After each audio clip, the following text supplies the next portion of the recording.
After months of quarantine, we're all interested in how we can become our best self. The team at Permanent Makeup and Cryo is here to help you get the flawless makeup look every day without the extra effort or time. When it comes to your appearance, you deserve the best care that money can buy.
This is about as close to home as a home game you can get for NASCAR.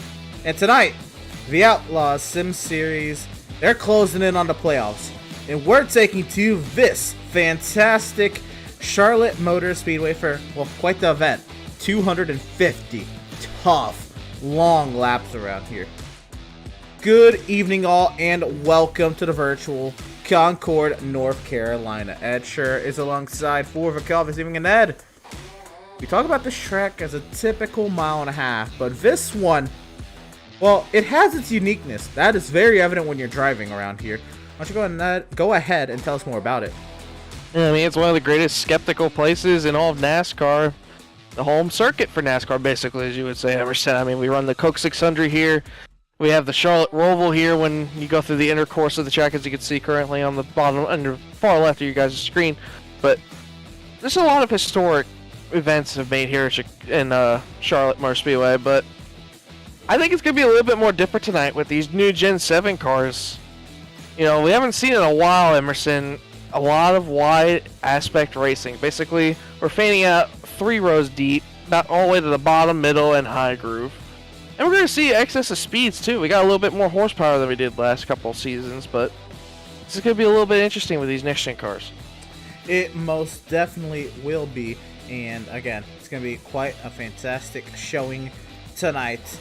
I want to welcome y'all in to the racetrack here at the Charlotte Motor Speedway, and welcome you all to the coverage of tonight's Outlaws Sim Series round 24 of 36 here on the season, Ed. And so you talked about all the uniqueness about this track, Ed, and you can see somebody's actually rolling through the front straightaway chicane right now. Let's go ahead and talk about it, Ed. And I know Andrew is huge on this, and I want to see, hopefully I can do this right. So yeah, Andrew is big on talking about this track and how the entry to turn 1, typically you'd say, would mirror the entry to, or the exit of turn 4. But Andrew will be quick to tell you that that is not the case. And you can kind of tell that when you're driving around here, right, Ed? You look at it, right, and turn 1, it's kind of a sharp entry. But you get in, you come off the turn 4, and that's kind of a very long and flowing exit. And then also the entry to turn 3 is so much more tighter, it seems anyway, than the exit of turn 2. But looking at the track map here, Ed, what say you?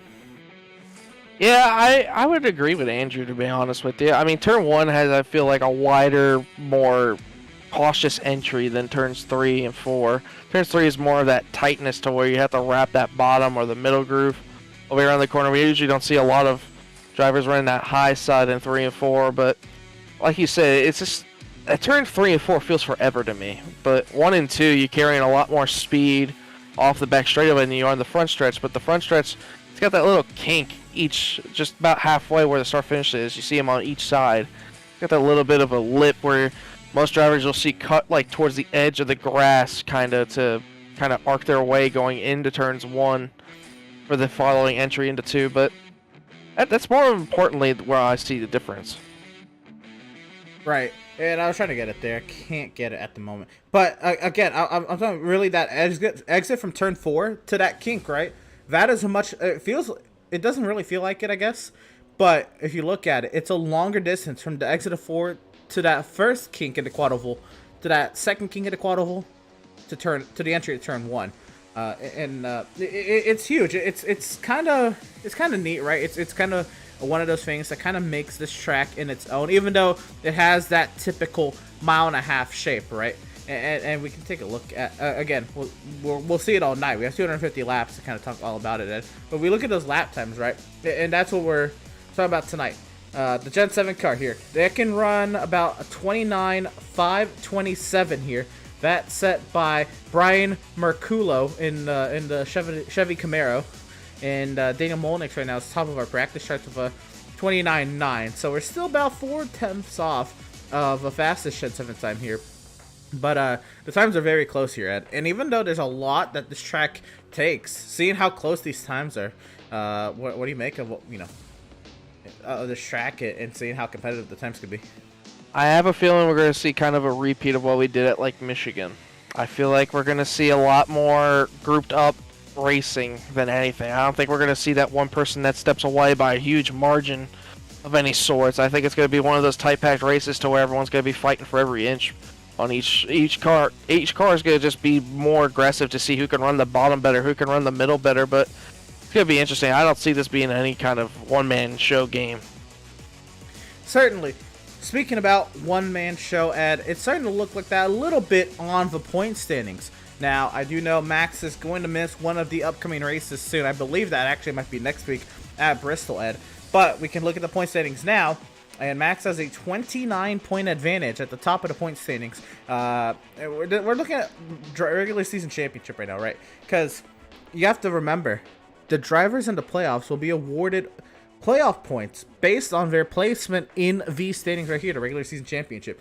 So, in order to get 15 playoff points, you need to be the top these standings. And I know Seth Berger and Jonathan Jennings are working very hard to try to chase that gap down. But Max Sir is at an even 1,100 or 1,100 points at the top of the standings. That is nice and all. Right now, Jennings is seated ahead of him in the playoffs, so he has 4 wins to Max's and Seth's 3. Yeah, but just behind them, I look more at Jeremiah Stutzman, Seth Fitzpatrick, and Adrian Schumacher, Emerson. Those 3 have been the other 3 consistent drivers that we've seen these last couple of weeks. I mean, you got Jeremiah Stutzman, who's won a fuel mileage race at Michigan, won on a super speedway. Seth Fitzpatrick took the win at Texas and Watkins Glen, and Adrian Schumacher even got both wins at both the road courses this week, or the last couple of weeks. So it's definitely going to be anybody's game, especially how these playoff format is. We're going to see a couple of road courses, even some short tracks. So I don't know. You can't say it's one man's game right now. I don't think Max has this in the bag for the championship yet, but it'll be interesting to see once we get there. Well, certainly Max does not have this in the back, especially knowing that he will miss a race. But at the moment, it does kind of look like that. We'll take a look at the playoff standings, though. It might be somewhat all for naught. If we go ahead and start this race here in the next 24 minutes, Ed, Andrew St. Court will be the last driver to lock in to the top 16 playoff chase. And Molnix on down will not make the starts to make the playoffs. So even if Molnix is able to outpoint Devin Smith, it won't matter because Molnix will be 1 start shy of being playoff eligible. So at the moment, Ed, the 16 that are in. Now you're looking at seeding between these drivers, especially drivers without wins. I know Jacob Reeves looks like he's got that heading pretty nicely there in 7th, but we're looking at seeding into the playoffs. And you got to think about getting yourself at least above that 12th place spot in points, right, Ed? Because that's where the first cut line is after the first playoff round. Yeah, I wouldn't honestly be surprised if we see like I want to say Scott Bailey or Andrew St. Court win in these next coming weeks. These guys are both great at all the upcoming tracks that we have coming up recently, so I wouldn't be surprised to see them get some wins. Jacob Reeves, though, and Scott Bailey have been more consistent throughout the whole season. Been having consistent top 10s to top 5 finishes all year long. James Gillard, another one of those kinds of guys who's been consistent. And Adam Gardner has been putting on consistent finishes. He had that little shortcoming at Daytona where he finished just short of his first win in the Outlaws Sim Series, but still, he's been finishing really consistently. Right, I was going to say, I would go as far as to say anybody in the top 11, I think, could win any given week. And that is kind of a testament to how powerful this Outlaws field is, Ed. And I know it's going to be a little spread out. It looks a little spread out, but that's because people have missed starts. Andrew St. Cyr is 11th in points, but he missed 5 races. He gets those 5 races back, Ed, and he might be the highest driver in points without a win. Yeah, that wouldn't surprise me, to be honest. I mean, Andrew's one of those kind of low underdog picks that you would say can surprise somebody. I mean, if he just plays his cards right, it's like he had a good car at Pocono when we broadcasted that with Devin Emerson, and he just had that one incident. I forgot with who, but he had that incident off of turn 3, and that just killed his whole night, the whole run, and ended up giving him a top 10. He was a top 3 car if that didn't happen. So he could have been in the conversation to get the win easily. So, like I said, and like you agreed too, Emerson. I like Andrew St. Cyr's chances these next coming weeks before the playoffs. But I guess we can't talk about, just saying that any of those top 11 can win any given weekend, because, there's more people that can win than just those top 11. Well, let's be real. Anybody in the field could win any given week. But we look at the practice. Wow. Ooh, I am struggling. The practice standings here, Ed. Kyle Lingerfeld is atop the practice table, a driver who has won this season. You have Daniel Molnix looking for his first win on the season. It would not get him into the playoffs, but it would be a great stepping stone in the next year. Looking at Kevin Powell, Jonathan Jennings' brother, had a great run last week, but unfortunately was topped by Jonathan Jennings. Joshua Lane Fox won the season opener. Newcomer Matt Bryers there in 7th. Greg Holt, our defending series champ. Jason Miz, a one-time winner of the Outlaws Sim Series, and he was close to a potential second at Pocono. James Gilliard, a veteran in the Outlaws Sim Series, who's still looking for his first win. There's a lot of heavy hitters in this top 10 in practice, Ed, that aren't in that top that aren't in the playoffs. Yeah, and one thing I'm noticing too, a lot of Swift Racing drivers are below that top 10 on that speed chart, which I'm surprised with. They got a little bit more help this week with a couple of newcomers showing up at Charlotte this week, Emerson. But still, we usually expect Swift Racing to be up there competitively. I mean, Max Service, our points leader, is up there, but I don't really see anybody else, really. I mean, the next guy would be Nathan Sylvia, the newcomer, in 13th, I believe that was. So. And let me introduce you to Nathan Sylvia. He's not a newcomer to the Outlaw Sim Series. He is a 2-time Outlaw Sim Series winner. So, he is not a stranger to some success here in the Outlaws Sim Series. It might take him a minute to get back to grips, especially with this car that he hasn't driven too much. But don't make no mistake, Nathan Sylvia will be a competitive driver. That would not surprise me at all, Emerson. I mean, you and me both know him well, so. Oh, yeah. So that should be interesting. We look at the practice times tonight for tonight's Elite Southern Racing round here for the Outlaws Sim Series race, round 24 here at the Charlotte Motor Speedway. Ed, that does warn us the chance to bring up the namesake and the sponsor for tonight's race. We're gonna go and bring him on up. Driver of the number 93, Kevin Powell. And Kevin, first and foremost, looking pretty nice on the practice charts. He just dropped the 5th, but in the top 5 nonetheless, within 2/3 of a 10th to the top time on the charts. How are you feeling? A little nervous, man.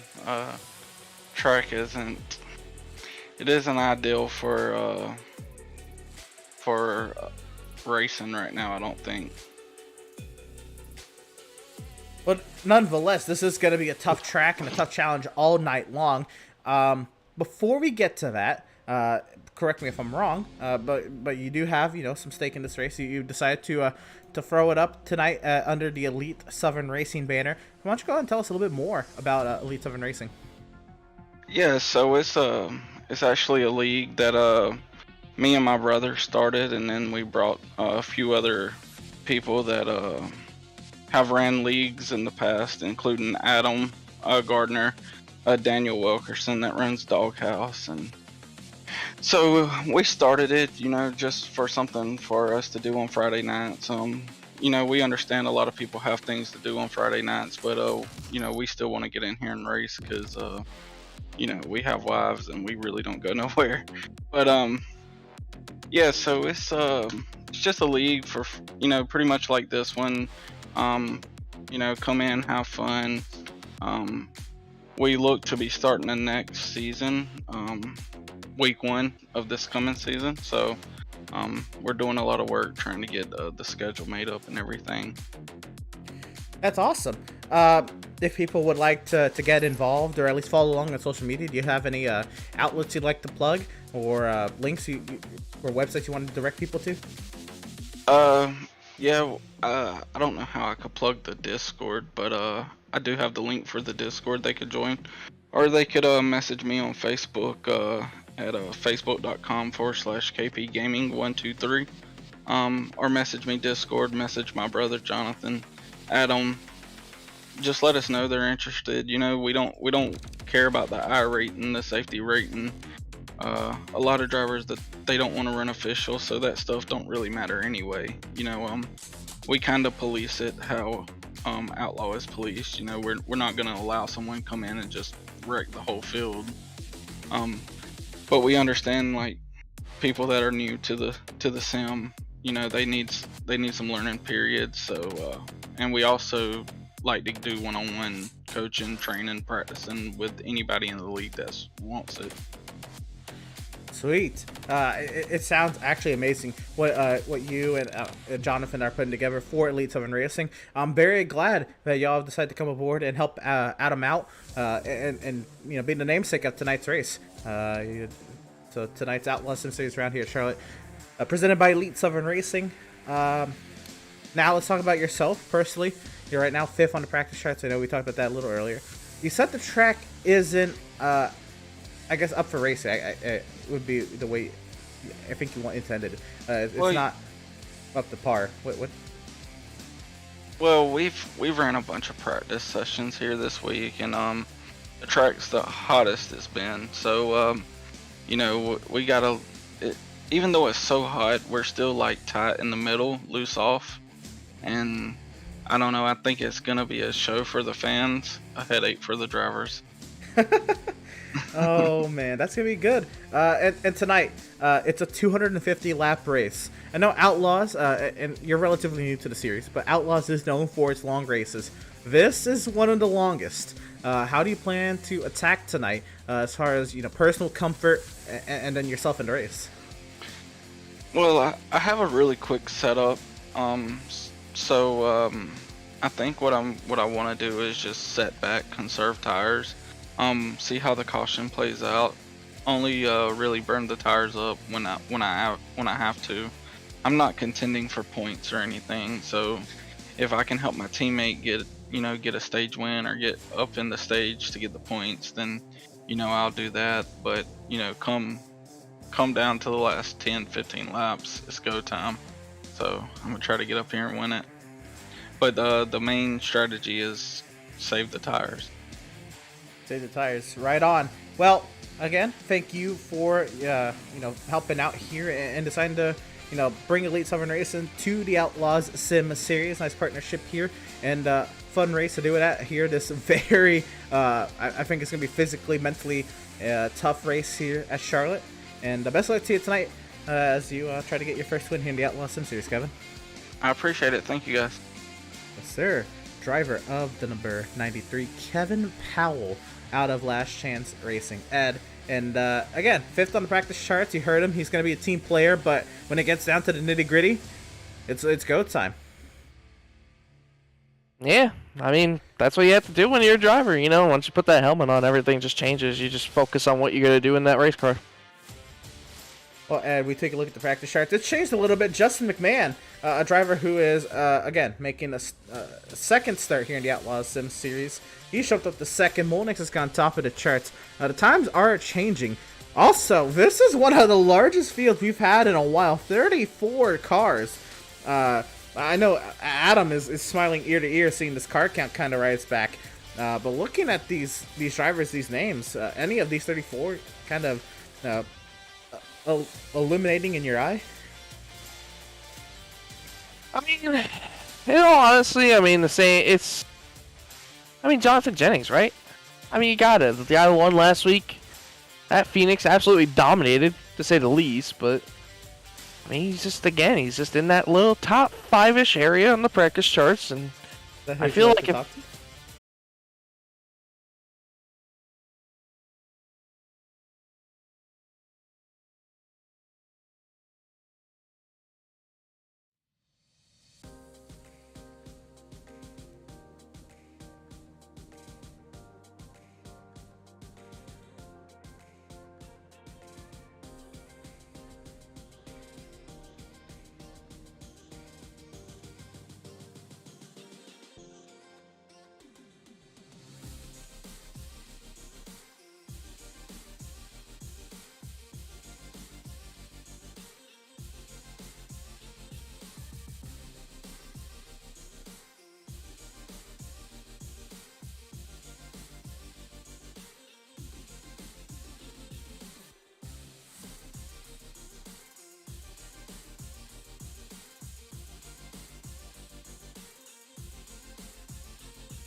Welcome, race fans, back to the virtual Charlotte Motor Speedway.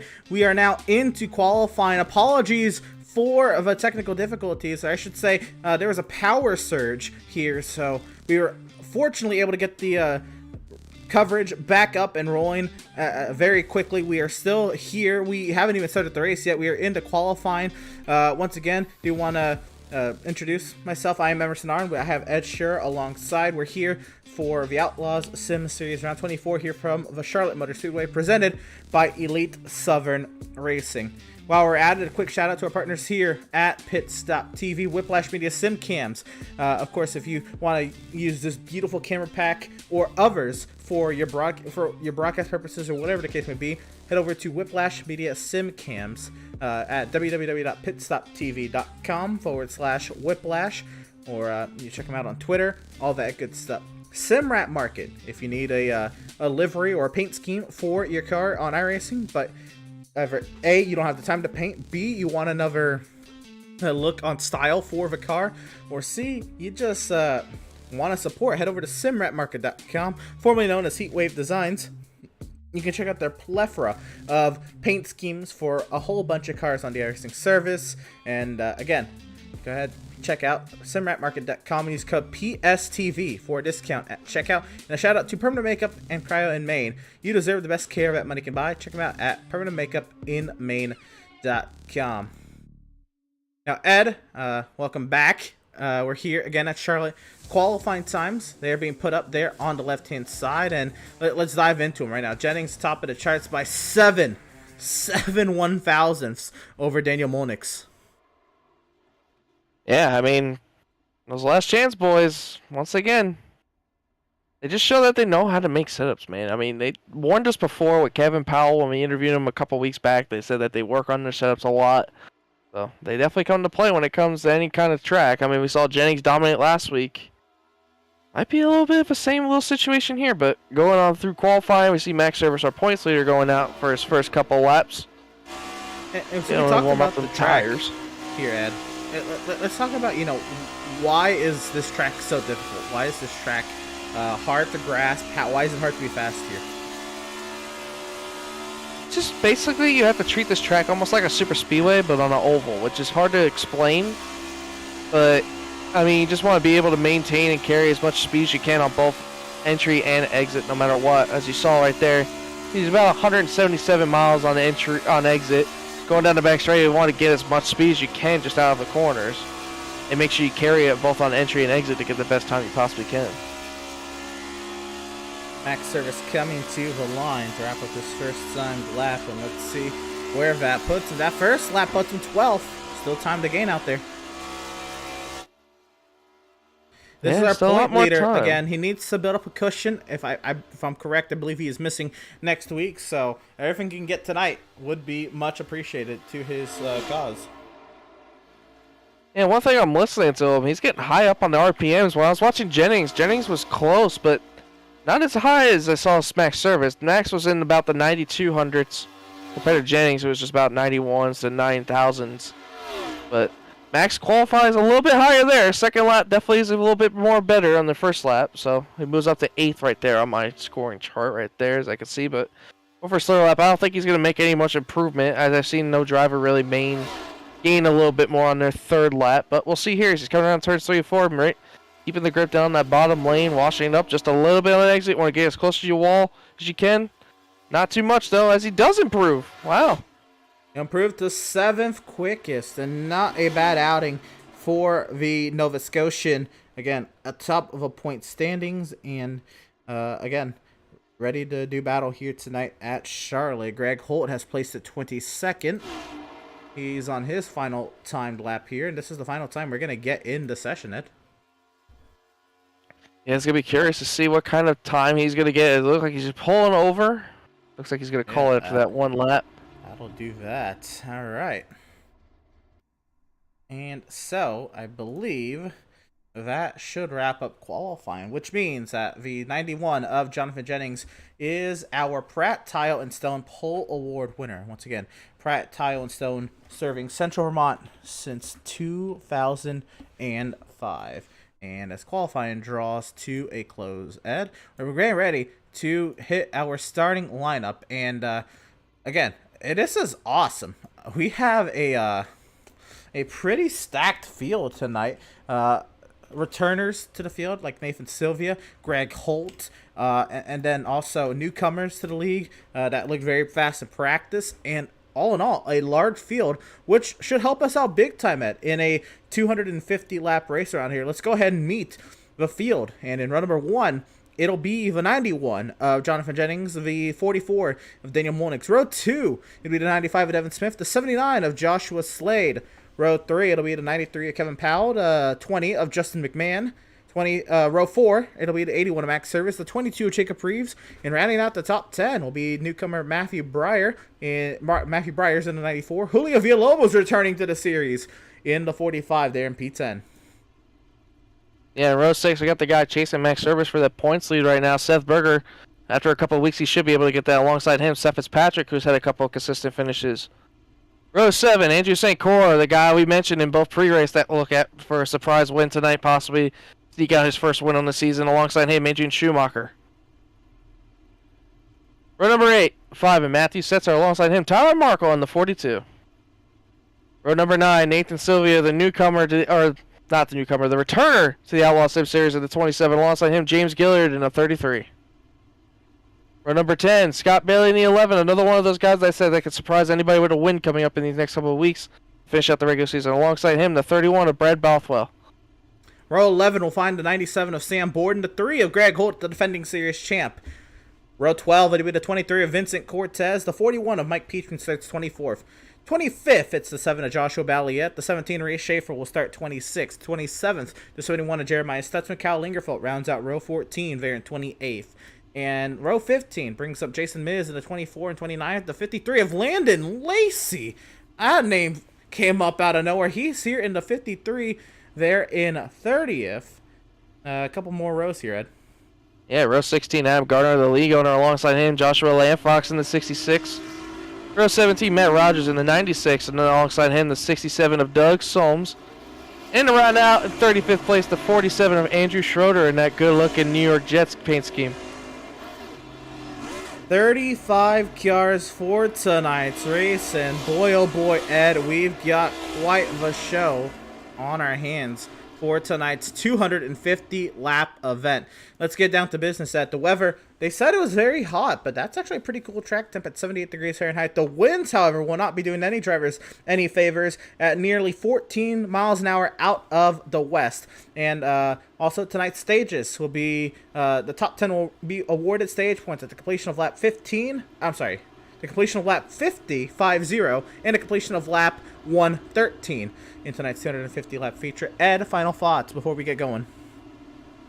I'm ready. Why not? I mean, it's going to be a heck of a show here at Charlotte. I'm excited to see how this goes. We're going to be a little bit jam-packed here. We got some returnees to the Outlaws Sim Series. We got people fighting for I wouldn't say redemption, but for curtain call, basically, for more wins on the season. Jonathan Jennings looks to go back-to-back. Why not? Let's make some storylines. Well, here we go. The iRacing.com safety vehicle pulls into the safety of pit lane. And tonight's Outlaw Sim Series round from Charlotte Motor Speedway, presented by Elite Southern Racing, is green.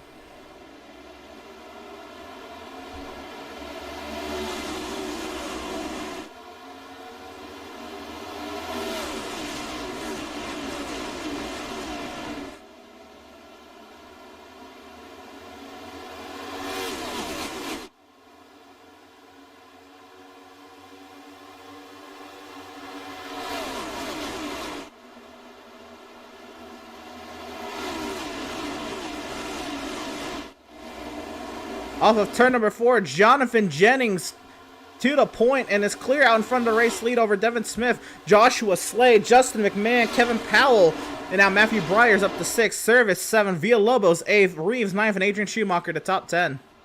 Caution on the speedway. Yeah, caution on the speedway. Looks like the 44 Daniel Molnix. Actually, I think the 44 Molnix might be fine.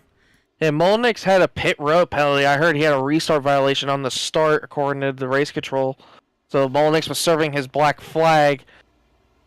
From what I could see the 42 has some damage. I don't know if he had anything to do with this. Let's see here.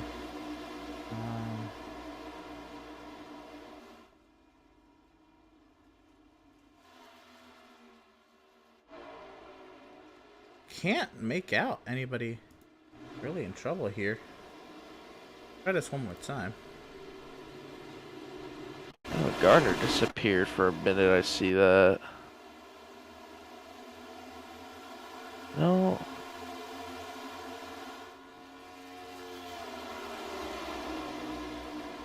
Not entirely sure what this yellow is for.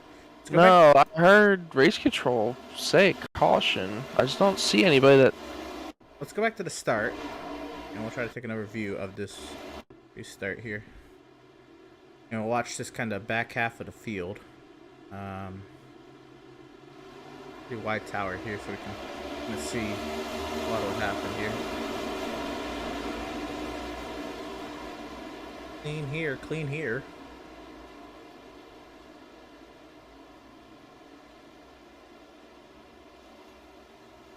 I don't... Oh.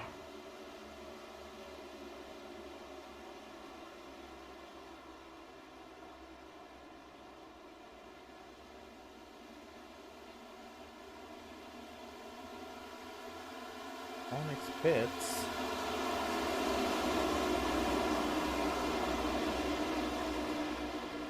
I don't see anybody that brings out this caution. Oh, I don't... Not entirely sure. No, I don't see nothing really that caused anything, but I see we had some issues on the caution laps. The 47 has broken a rear front wheel. Oh, wow. Try to see that here. I heard him try to say that he was trying to gain up to the line under caution. I'm not sure how this exactly happened. Maybe coming to pit road. Maybe there's something when people pit, maybe. So here's the 47. It looks like it's driving fine. Yeah, I think he lost a lot of ground when I saw his drivers pitting. There's a couple green flag pit stops that happened, and I saw him just slow down. We still have lights on the safety vehicle here at Charlotte for the first caution that can't really tell what brought out the yellow. You said race control said yellow. Adam blinked out, so I didn't know. Yeah, no.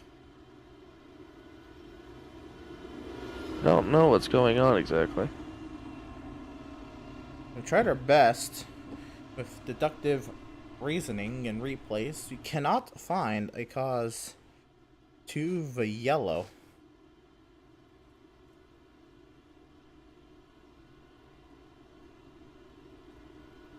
So, we're here under the caution period, though, Ed. It is Jonathan Jennings again. Out in front of the field, Devin Smith. A lot of new names that up here that we're not either used to seeing this season or used to seeing ever in the Outlaws Sim Series. And I'm all for it.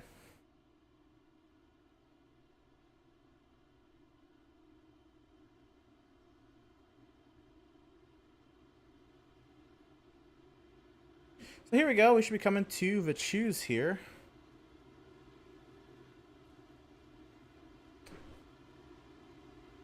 And we'll be able to see where everybody picks to line up here. A little bit of a blink there from Justin McMahon.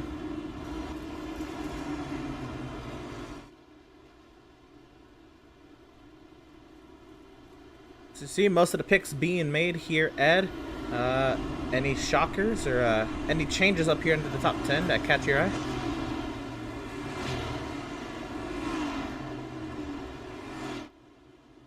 No, not really. I don't see much of a debate here. I mean, Jonathan Jennings taking the bottom. Kind of the smart idea right there. I think the bottom's going to be where you want to be the whole night. But I wouldn't be surprised if I see some drivers maybe take the top to try to gain some track position, but then just full send it into turns 1 and 2, hoping that the outside line can prevail. So we did have a decent amount of people come down to pit lane there. Shaped up a lot of the midfield. Again, getting ready to do battle once again here at Charlotte. Quick check-in, a lot of Swift Racing. They're back here in about the, what we're looking at, about 6th, 8th, 12th, and right around there. There's a bunch of them. Here we go. It is Last Chance Racing with Jonathan Jennings, Justin McMahon, the front row, the iRacing.com safety vehicle into the safety of pit lane, and green flag from Concord.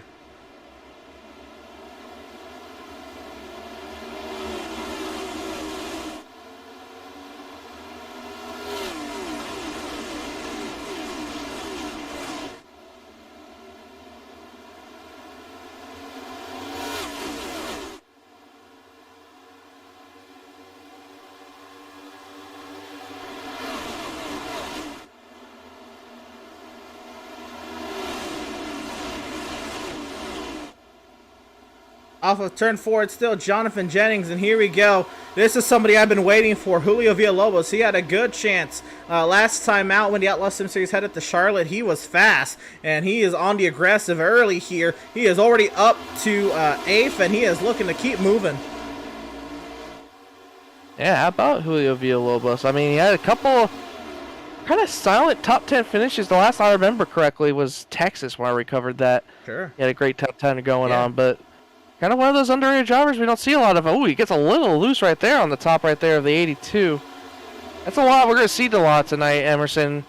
A lot of loose handling cars as we see that he kind of went to the top of the charts with a purple light right there, but Greg Holt took that away from him right there. Max Service getting friendly with newcomer Matthew Briers. He works with Briers to get past the 95 of Devin Smith. Also Joshua Slade into 79. Trying to see if he can work his way to the outside of the 95. Devin Smith, again, he started outside pole for tonight's race. He is dropping back, dropping quickly here.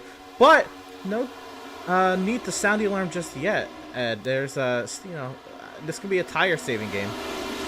Yeah, that's what I was going to say. I mean, he's basically running the line where he need to be tire-saving, but I watched him off of turn 3 right there. He got really tight right behind Max Service, so I'm wondering if his car's just not happy being behind somebody if he's trying to find clean air maybe, but we'll see going down here is 79 cuts him off a little bit, so that put all the air on his nose, so make the car a little bit uncomfortable. On board of Andrew St. Coeur, and I understand we are still waiting for the lap counter to reappear at the top of the scoring tower down the left-hand side. It is trying. It's trying to, I guess, get the total lap count. It is 250. We are working lap 11 of 250 right now. iRacing ATVO trying to catch a caution on the speedway.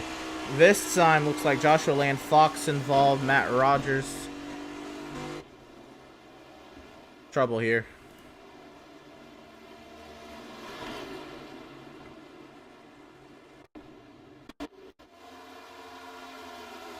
We will to pick this one up here, Ed. This one is an incident. Let's see, Matt. Oh, looks like his car just... okay. Oh, Bailey was around before that. Interesting. All right. Something happened in front of him, and he was just trying to get out of it. Let's see here. Joshua Fox swerving. I think he might have a tire down. Oh, and I think this one, yeah, you said Scott Bailey, right? That was one of the drivers. He is already disconnected from the session. Here we go. Let's see, going down the front straightaway into turn 1. Oh, looks like Kyle Lingerfeld. Lingerfeld caught the wall, and big hit to Bailey and Lingerfeld. Rogers. What an avoidance from Matt Rogers. That's tough, even on the apron. That makes the car very unsettled and loose. So, good save right there from Matt Rogers. But that might it just looked like that was interesting. That might be avoidance of the year. That was sick. Oh man, and I know that's not normally a term you would use in this. Oh, Lingerfeld got close. Or I'm sorry, there was a check-up between the 97 and the 41, right? Petrin and Borden. And look at this right here. Wow. Oh man, Matt Rogers flying in there. We'll get an onboard of that. But let's go. Let's break down this incident real quick, Ed. And this is Lingerfeld. He had a huge run on the cars ahead of him. But there was a checkup with Borden and Petrin right in front. Yeah, I was watching Kyle Lingerfeld for a little bit.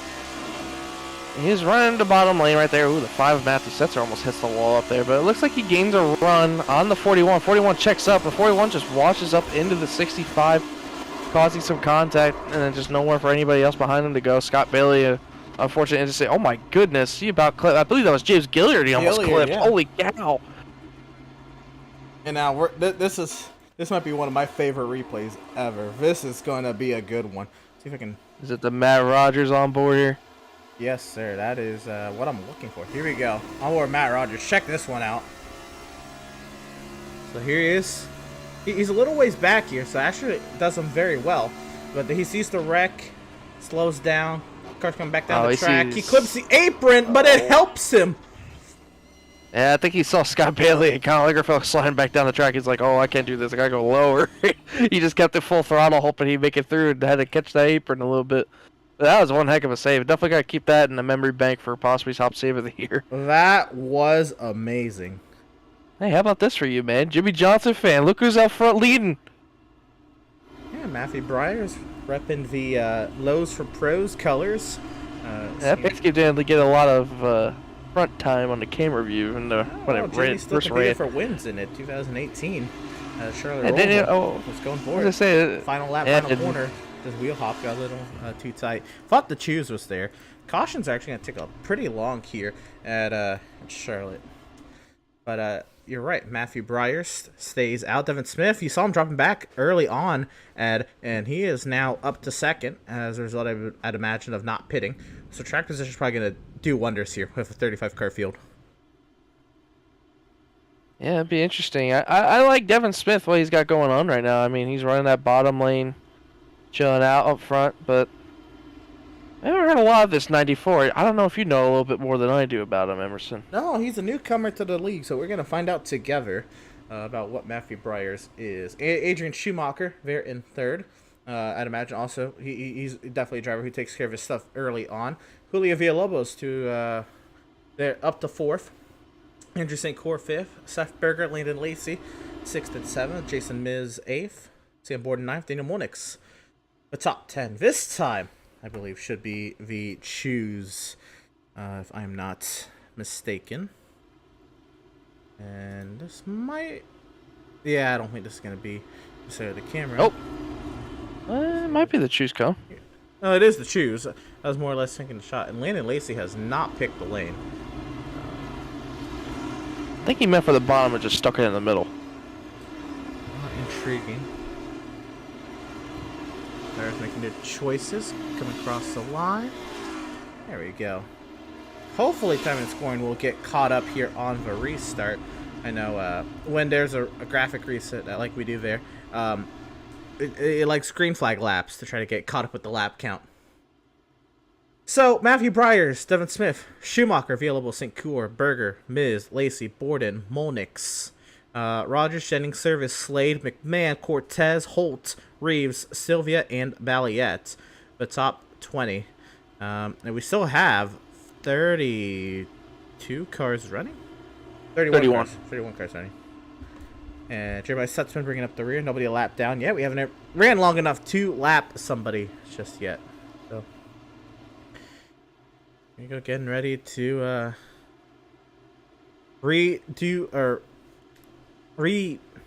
restart battle here at the Charlotte Motor Speedway. I want to again thank you all for tuning in across all of our platforms tonight.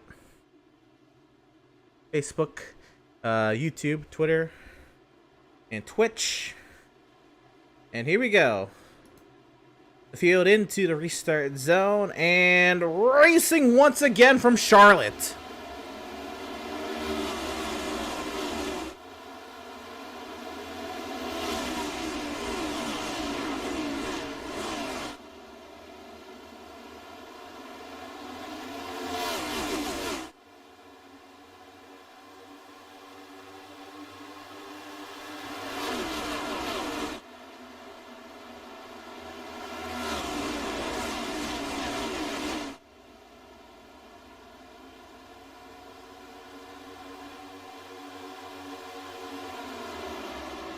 And there we go, lap count. Lap 17 at 250. Villalobos now on the outside. Daniel Molnix charging up through the field. He had his restart violation, and here he comes up into the 7th. He's battling it out right now with Villalobos, but check this out. Yeah, he was one of those guys I was watching in practice. Another one along with Jonathan Jennings. Had great fast cars.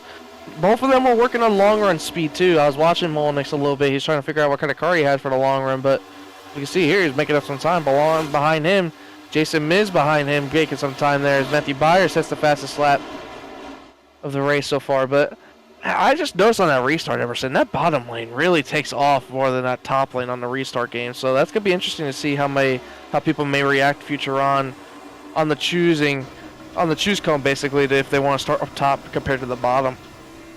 All right, Matthew Byers got out to a nice advantage there. Adrian Schumacher quickly trying to close this gap and see what he can do here. Landon Lacey with the fastest time.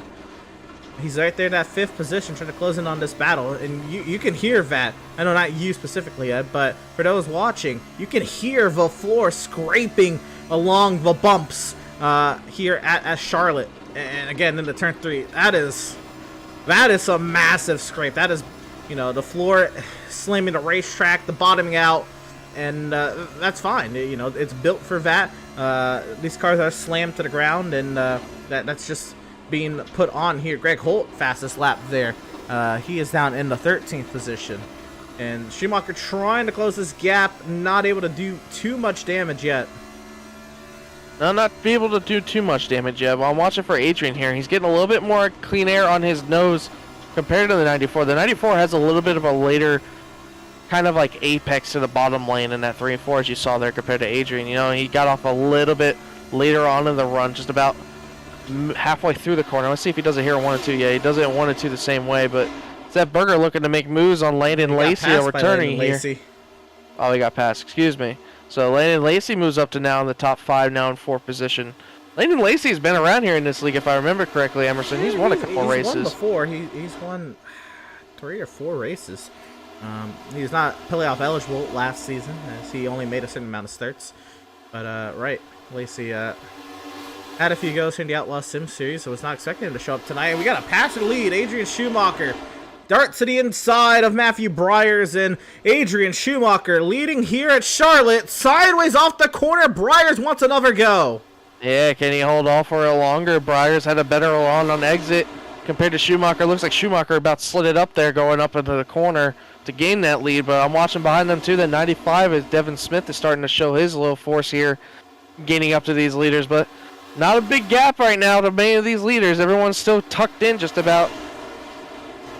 Let's go. We got some heavy hitters here. We got the current top seed in the playoffs, racing with last season's champion, Greg Holt and Jonathan Jennings. We haven't seen much of this racing this season because Holt hasn't ran too many races. But here we go, side by side. 2 of the best here in the Outlaw Sim Series, and Villalobos is going to be checking up here in front of Greg Holt. Yeah, it looks like Villalobos is starting to struggle a little bit. We saw him making some moves in that beginning run, but looks like he's starting to struggle a little bit here as the run goes on longer and longer. But now Greg Holt's going to peek to the inside of Villalobos with Vincent Cortez and the 79 just behind them, also looking to make moves. Vinny Cortez might be making it 3 wide here going down the back straightaway. Yeah, here comes Vincent. Slides back in line right there, right in front of Villalobos behind Holt. And Vinny trying to get reacclimatized to these cars. Take a little break from iRacing and decided, Outlaws would be a great chance for him to get back in the racing and to show, that he can't. Oh my goodness! I thought we had an incident. I thought I heard somebody caught the wall. Maybe it was just somebody on entry. We might be okay. Jennings, he is there in 8th, and Villalobos nearly caught the outside wall there, but looks like we are all fine. Molnix now on Seth Berger. Molnix is charging through the field. He has a go here at Landon Lacey. And Molnix is really making his way through here, and now Jonathan Jennings also as well. Jonathan Jennings been taking a little bit more of his time to make it through this field, but I think Molnix is making quick and easy passes, back to the front. But Devin Smith is starting to struggle a little bit as we see him running that top lane a little bit. Now, this is the only benefit from running that top lane is that exit's a little bit better, but Landon Lacey is able to maintain it running that bottom. That bottom's the more preferred line. That's where you want to see most of the cars be during this long, extensive run. As you see, we're about to get closer to 30 laps on this run, and most of these guys up front here haven't taken really a set of tires yet. No, you're right. And again, it's a long race, so maybe, you're trying to save some tires here. I can't recall if there's a tire set limit. Lacey to the inside here. Devin Smith trying to make something happen on the outside. Lacey clears the third. Sideways, St. Cour. Man, St. Cour sideways with another save. At 12. I think that like 3 straight weeks now we've seen him making saves. Right there, Nathan Sylvia, Reese Schaefer, Seth Fitzpatrick, Jason Miz, all right up behind this. Joshua Balliet there as well.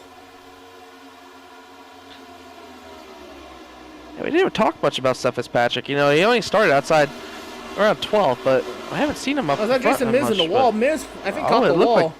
I think he did too. I didn't want to say nothing. I thought he looked like he scraped it. Oh no, say it. If he did, he say it for sure. And he's under attack here from Brad Bothwell. Some new colors at Bothwell. And looks like Lacey has lost his 3-1. Oh, here we go. That got tight. Vincent Cortez to third. Monix to fourth. Holt to fifth. Lacey back to sixth. My goodness, what just happened? How about Vincent Cortez? We thought Molnix was on the move, making the run at that, but Vincent Cortez had a better run on the outside around the 44, so moved the 23 to third place. Now Molnix is starting to fade back on the outside, as you see here. Oh, Greg Holt washed him up the track just about. Got a little late there. So this was brewing for a little bit. Something must have happened to Landon Lacey, and we'll get it here on the replay. Lacey in front of Holt and Molnix. Smith way back there. Cortez has a huge run with Jennings, and Lacey slides up. Holt takes advantage. Molnix says, well, thank you. I'm going to take this baby 3 wide. Man, it got tight here into the corner. Lacey backed out of it. Oh. Holt missed the bottom. Slides up, and Cortez says, thank you very much. 1, 2, 3 spots, and a 23 rocket at the third. Now he's up to second. I'm honestly surprised they didn't outrick her and all that. That was insane. We got more battles going on the racetrack. The 94, Matthew Byers is falling back now. Oh, he's dropping back in a hurry. Here comes Max Service now to the inside of him, and now Jonathan Jennings says, hey, you got room for one more? He wants another piece of that. Landon Lacey, he has burnt up his stuff. He is dropping up back quick outside the top 10, and we got to pass it. The lead Cortez is powered by Adrian Schumacher, and you know what, Ed? Cortez took tires that last pit stop. Well, that's something to know. That's a little early for tires, but it's got him in track position here. Yeah. Schumacher clips the apron there. Now I wonder if Cortez is saving his stuff, because we've seen him struggle with that at Pocono. Oh, we have a car with some issues here. The 42 of Tyler Markle is on the apron with a right front down, it looks like. Car's fine. Right front looks I saw him sideways with sparks coming out. I don't know what happened. And I see Villalobos has some damage too. And those two were around each other for a little bit. Let's see if we can figure something out here. But the car looks fine, so. Here you go. This was into turn 3. Coming out of 4. Marco up by the wall. Villalobos way back here. Off the corner, Marco gets loose. Collects Villalobos. They'll save it. Yeah, but no damage. I saw sparks coming from the 42. I saw something happen on the front straightaway, and then I saw a bunch of sparks. I don't know if it was just maybe the rear diffuser hitting the track or not. I don't see any sparks. So looks like we are all good. Back up front though, racing is getting hectic. Sideways again as Andrew St. Cour behind. And we have a battle for second as well. Max Service and Greg Holt battling for second right now. These guys, they pitted as well. Service and Holt, they had great battles last season. Here comes Jennings. 3 of the best right here, second, third, and fourth. Yeah, Jennings making this top lane work a little bit. I'm a little surprised to see this. I thought the bottom would be working. Oh, we might see 3 wide here. Oh, Max, it's tight. It's tight. But how about this, Ed? Last season's champion, the point leader, and the top seed in the playoffs walk into the battle for second. What happens? Chaos. That's what happens. Oh, we might see it again here. Max is driving it in entry. He got loose. But he clears Greg Holt as a result. Holt now trying to fend off Jennings. Here comes Schaefer. Schumacher holding station there in 6th. Jennings tries the outside of Holt. Yeah, Jennings is making this outside lane work, but can he get the power down to basically get the pass down on the exit? It looks like he's going to be clear of him, and now Reese Schaefer is going to take a look at him on the outside. Ooh, Greg is going to slide up a little bit. He powers it to the outside of Greg Holt. Maybe Jonathan Jennings as well. Jennings will shut that door. Oh, Sylvia and Fitzpatrick. A little close with one another. Fitzpatrick clears Sylvia. Balliet there in 9th, situated right behind.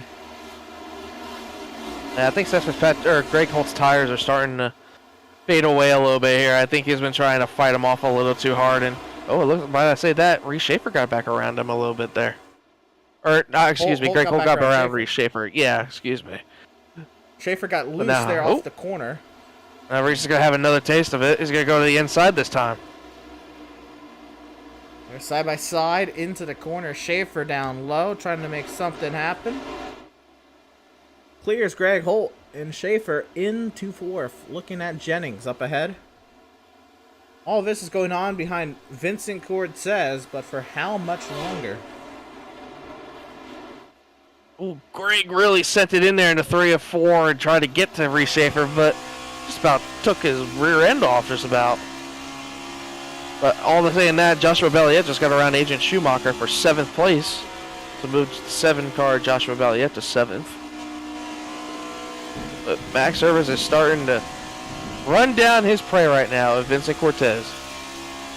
And Cortez is trying to hold on to what he's got here, but I think Cortez might have pushed really hard early on trying to get to this point. But he does have the clean air advantage. He does have the clean air advantage, but I think Max Service has the better car, honestly, on tires right now. But I know Vincent Cortez may have pit for tires, but I feel like he might have used the bumpers a little too much to get to this lead. But let's see here as both Max Service and Jonathan Jennings try to run him down. Yeah, Jennings not able to make too many inroads on this battle. And we got another battle brewing back here between Berger and Molnix. This has been quite the battle. Molnix trying to get down to the inside of the 77. Berger holding station in that middle lane. Lacey, Berger, Molnix, they all have yet to pit in this race. Or they didn't pit at the most recent yellow, I should say. Here comes McMahon. And then Joshua Slade, another one. Which I kind of expected, is all the sparks we're seeing is from the racetrack itself, and I think we got a battle for the lead. Yeah, I think Vincent Cortez's tires are starting to fade away a little bit, like I mentioned earlier. Emerson and Max Service goes to the outside around Vincent Cortez, gonna try to get the power down. He's gonna try to battle looks like Vincent might be there. Oh, he cleared him. Oh, we have a caution on the track. Caution on the speedway's Balliet. What happened here? He will tow.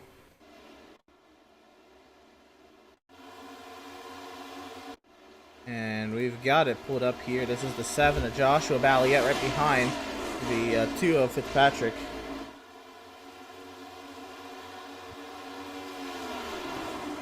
It's into the corner. Balliet. It's on there. Pushes up and makes contact with the 2. Oh, Schumacher gets into the rear of Balliet. Berger slams the wall. And that, Balliet might call it a night there. Oh yeah, Seth Berger has a tire issue. His tire rod's broken. Yeah, that toe link. Not the tire rod, the toe link's broken. This is Seth Berger.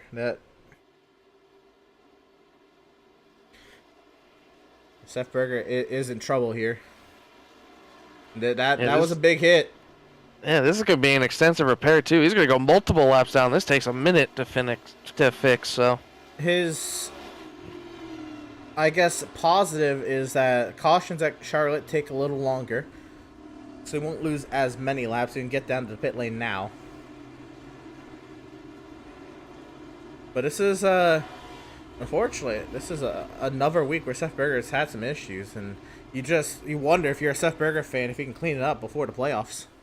This one, of course, not to his own doing, but still, needs to have this luck turn around. Might as well get them out now before the playoffs start. I mean, you don't want this happen to you while you're in the playoffs. Who says it ends there? You gotta clean it up. Still, you're right. But So I think we know Seth would be able to Max do Service that. is down and away. And easily wins the race off pit lane. Cortez second. Cortez needed that yellow bad. Jennings third. Schaefer fourth. And, you know what? Let's go ahead and bring on up driver of the number 23 here, Ed. And I'll send him your way. I'm sure this is somebody who has been pretty eager to come up here. So here he is, Ed.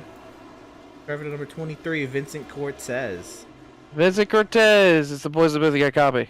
What's going on? What's going on, man? I mean, you made a run up to the front with that Custom Esports Toyota Camry, but looks like Max had a little bit better of a long run car than you did there. Is there any worry that he might have a little bit of a better chance than you are? I mean, you feel like you can get him back here?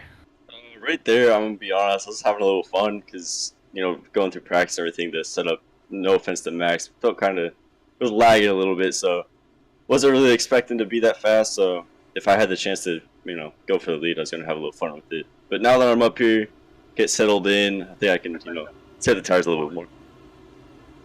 Yeah, we've been seeing a couple of different lines being chosen by a couple people. We saw the 91 making that top lane work, a lot of drivers making that bottom lane work. Is there any line preference right now that you're comfortable with running around here right now? That last run I found the top because the bottom gets checked up so much you can just roll the top and it felt great. But in terms of tire saving, I have no idea. I might run the bottom. We'll see. Now we're coming up close to the end of stage 1 here, and your teammate has the points lead in Max Service. Still looking to maintain the points lead. Are you going to race him kind of easily to help him maintain these points, or you kind of want to take that stage win away from him? Well, we'll see when we get there. I'm not going to eat my words later. We'll see when we get there. Well, Vinny. Well, Vinny, good luck to you in this stage, man, and hopefully we talk to you later. All right, guys. Appreciate it. Driver of the number 23, Vincent Cortez out of Swift Racing. And Ed, if you didn't see it there, the graphic said 10 laps led. Now it says 11. He pipped the lap from Max under yellow. Man, so he's trying to chip his teammate every way he can. Wow. He even took a lap lap from him. Oh, man. Vincent Cortez, he'll be in second place for this restart. And you're right. This will be fun. We should be coming around to the choose here. So we should be able to see some choices being made. And can only imagine also Seth Berger is desperately trying to get back into this race. He is on the pit lane now, 1 down. And now a second as the lights come off atop the safety vehicle. So Service, Cortez, Jennings, Schaefer, Holt, Sylvia, McMahon, Lacey, Breyer, Reeves, the top 10. Yeah, I saw a couple interesting choices. I mean, I saw a lot more people go for that bottom, like I mentioned. I mean, that bottom does get a better run on the restart than it does during the long run of the race. But, I mean, that top lane, once you get a couple laps under that belt, is going to start feeling a little bit better like we heard from Vincent Cortez. But, I mean, I like what I see right now. I got 2 Toyotas up top, 2 Chevys on the bottom. I mean, it's going to be an interesting one here. Certainly will be. Again, huge race here in terms of length, right? I mean, we're talking 250 laps. We're just coming up to the 1/5 mark in this race. So these drivers, they don't want to see all of these cautions. So yeah, they want to clean it up here, but it'll be intriguing to see how this goes. 27 cars still on the lead lap, and I'd imagine that means 28 are running. So here we go. Service, Cortez, the front row, getting ready to do battle. And ViRacing.com safety vehicle make that hard left-hand turn into the safety pit lane and hand the field into the control point leader Max Service, and green flag is back in the air. 4 laps to go in stage number 2, or sorry, stage number 1.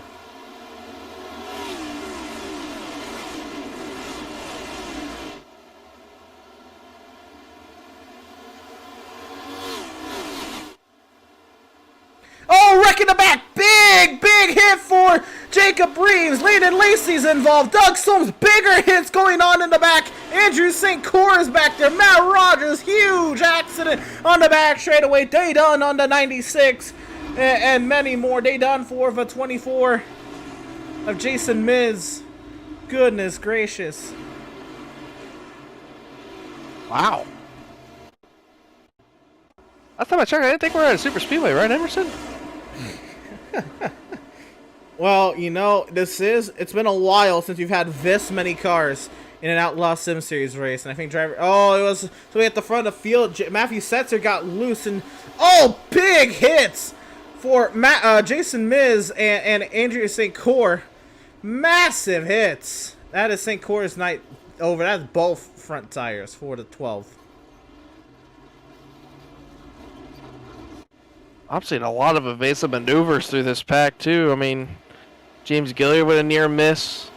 Mike Peachum with a near miss. Oh, Matt Rogers tried to miss it and just got collected in at the last second. That's unfortunate. Well, we'll see here in the replay how this all plays out here, Ed. It looks like new tires to me, Emerson, to be honest with you. As you see right there, it just looks like a little too early to the gas pedal Villalobos, a on big the hit. 5. Yep. Adrian Schumacher woes it down. You see him missing it there. Brad Boffo makes it through. Seth Fitzpatrick, Kevin Powell. Matt Rogers' car is destroyed. After that, Yeah, he had it missed, but I think he just had a little bit of an overcorrection issue that put him into the wall. That's a massive wreck in itself, just tough to do. So see here, how about this? We'll see this kind of all happen as it comes on to the back straightaway. You see Setzer in trouble. Massive hits there. Oh, Fitzpatrick gets involved with that as well. Goodness gracious.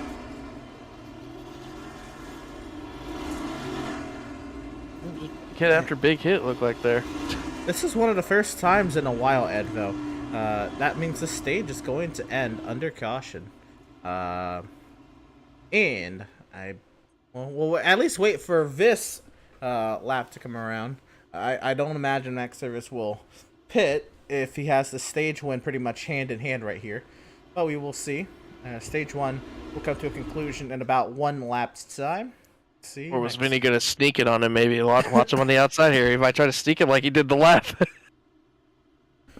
No, under the yellow, it would just be we would award it back to the driver leading.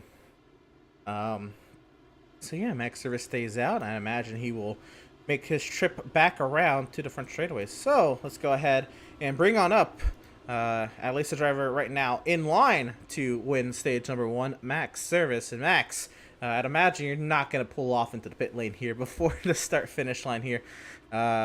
So with that being said, congratulations on the stage 1 victory. How'd you do it? I think we got a flat tire. I think we're going to have to pit. Jeez. I'm just kidding. Car's fast. Car's real quick. I'm not sure about the long run on it, but she's a rocket ship on the short run. I got around Vinny. I caught him. I was wrecking loose.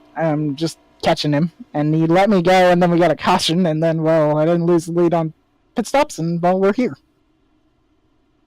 So this is one of the biggest Outlaw Sim Series fields in a long time. I know you had to work your way kind of from the middle of the. Oh, well, you started the race in 7, but you've been as low as 16. What's it been like in this field? I know there's a lot of energy buzzing around, especially with this long race. It's pretty chaotic. Everybody's racing real hard. Everybody seems to be really loose, too. So it's kind of chaotic off these corners. I know I'm real loose. I tightened it up a little bit on that pit stop. We'll see if it kind of comes in. We're in clean air here, so we're going to try and keep that. But I think that's going to be the key to going out and winning this race. And we'll see from there as we come and take the stage run.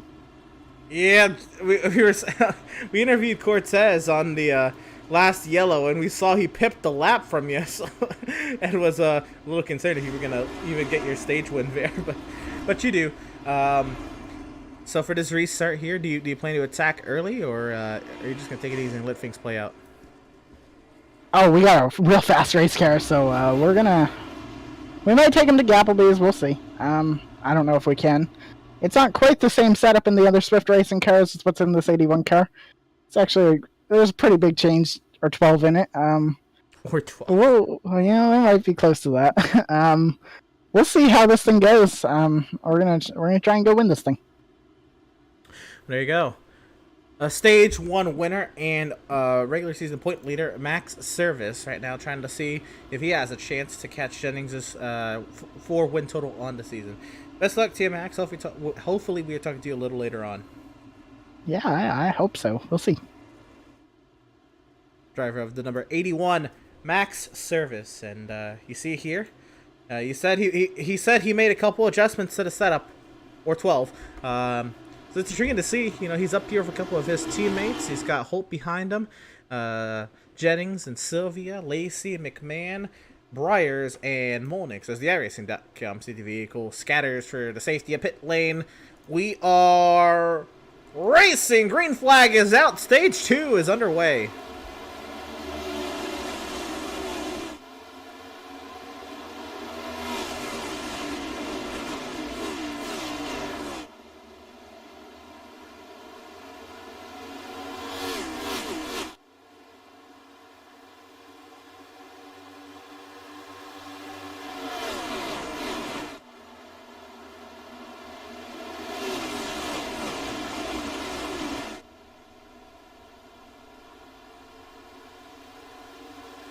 Max Service still leads now in front of Reese Schaefer, Greg Holt Cortez, and McMahon, the top 5.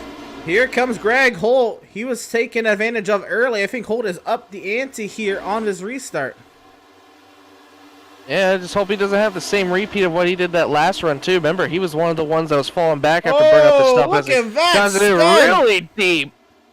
They're really deep into 3-4. We got 3 wide behind them. Nathan Sylvia, Daniel Mullenix in the 20 car, all 3 wide. Looks like Nathan Sylvia backed out of it, but right back up front. Greg Holt going around the outside of Reese Schaefer trying to make this work. Let's see if Greg Holt tries to send it into turns 3 and 4 again. Oh, but I believe we have a caution on the speedway. Yeah, we have a caution on the speedway. Out. Sam Borden in trouble. On the 95. The 95 of Devin Smith as well. The 2 of Seth Fitzpatrick. Oh no, and the 2 of Seth. That is a very destroyed car. Is there any working tire on that car? Goodness gracious. That car is destroyed. And this happens here on the front straightaway, so I'm trying to find out here what happened.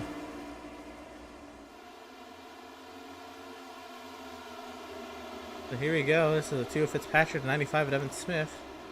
Nice one to Borden. Here you go. Oh, it's 94 Briars. Checks up. 95. And Smith gets loose. Ooh. Nowhere for Seth Fitzpatrick to go. And Borden, Borden got into this. It looked like he was just trying. He missed it, and then I think he was carrying way too much speed. Damage. I think he was just carrying way too much speed and just looped it around, trying to slow down. And now he's got suspension damage, and it might be the night end for that 97 car.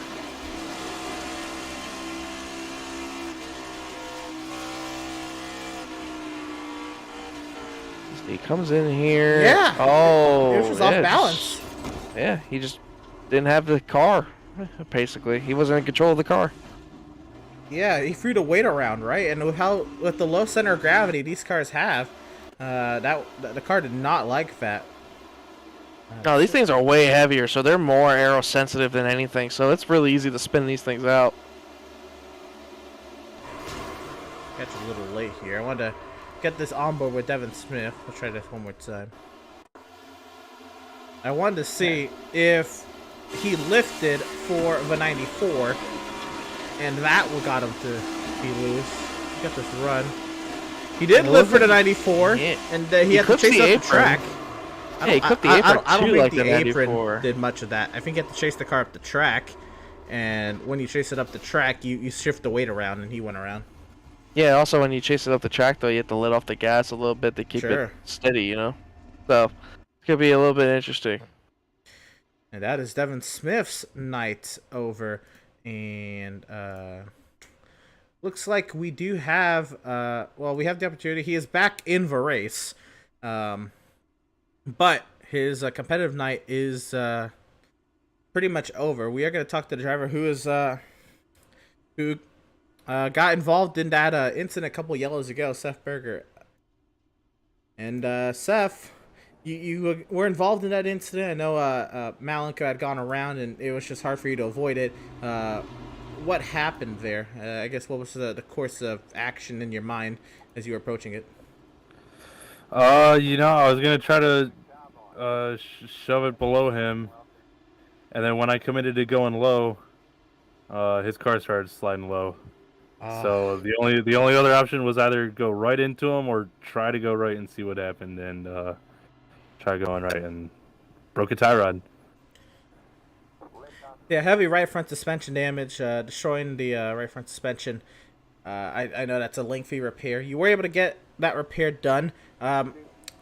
Unfortunate for the field, but I guess fortunate for your cause. There was a massive accident that occurred right after that, so you should be able to pick up some spots here. I'm sure you're on mission to pick up the scraps now.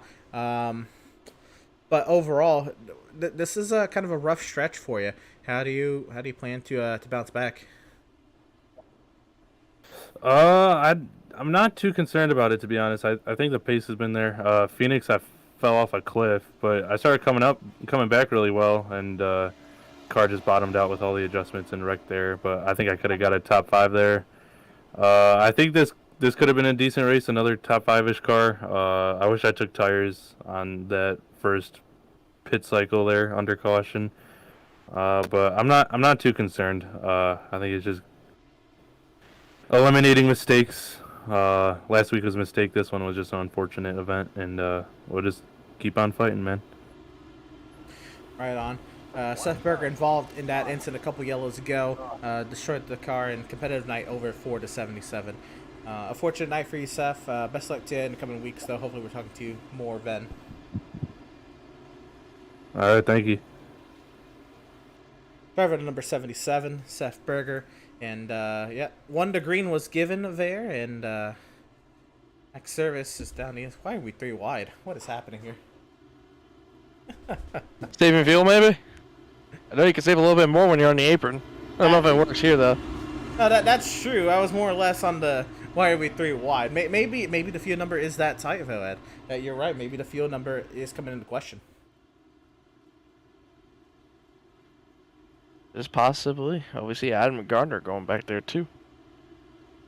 Jeremiah Stott's been coming off pit road back there, too, so maybe the fuel strategy's got a little bit of fuel strategy going on. Adam Gardner, he is not returned to the track. He's still in the pit lane. I believe he is taking the race control hat for tonight after his trouble lap 1. Adam Gardner having internet issues tonight, plaguing him from making a competitive evening out of the night. Here we go. ViRacing.com. Safe vehicle finds its safety down in the pit lane. They'll feel back into control of the 81 of Max Service. And racing once again from America's home for racing.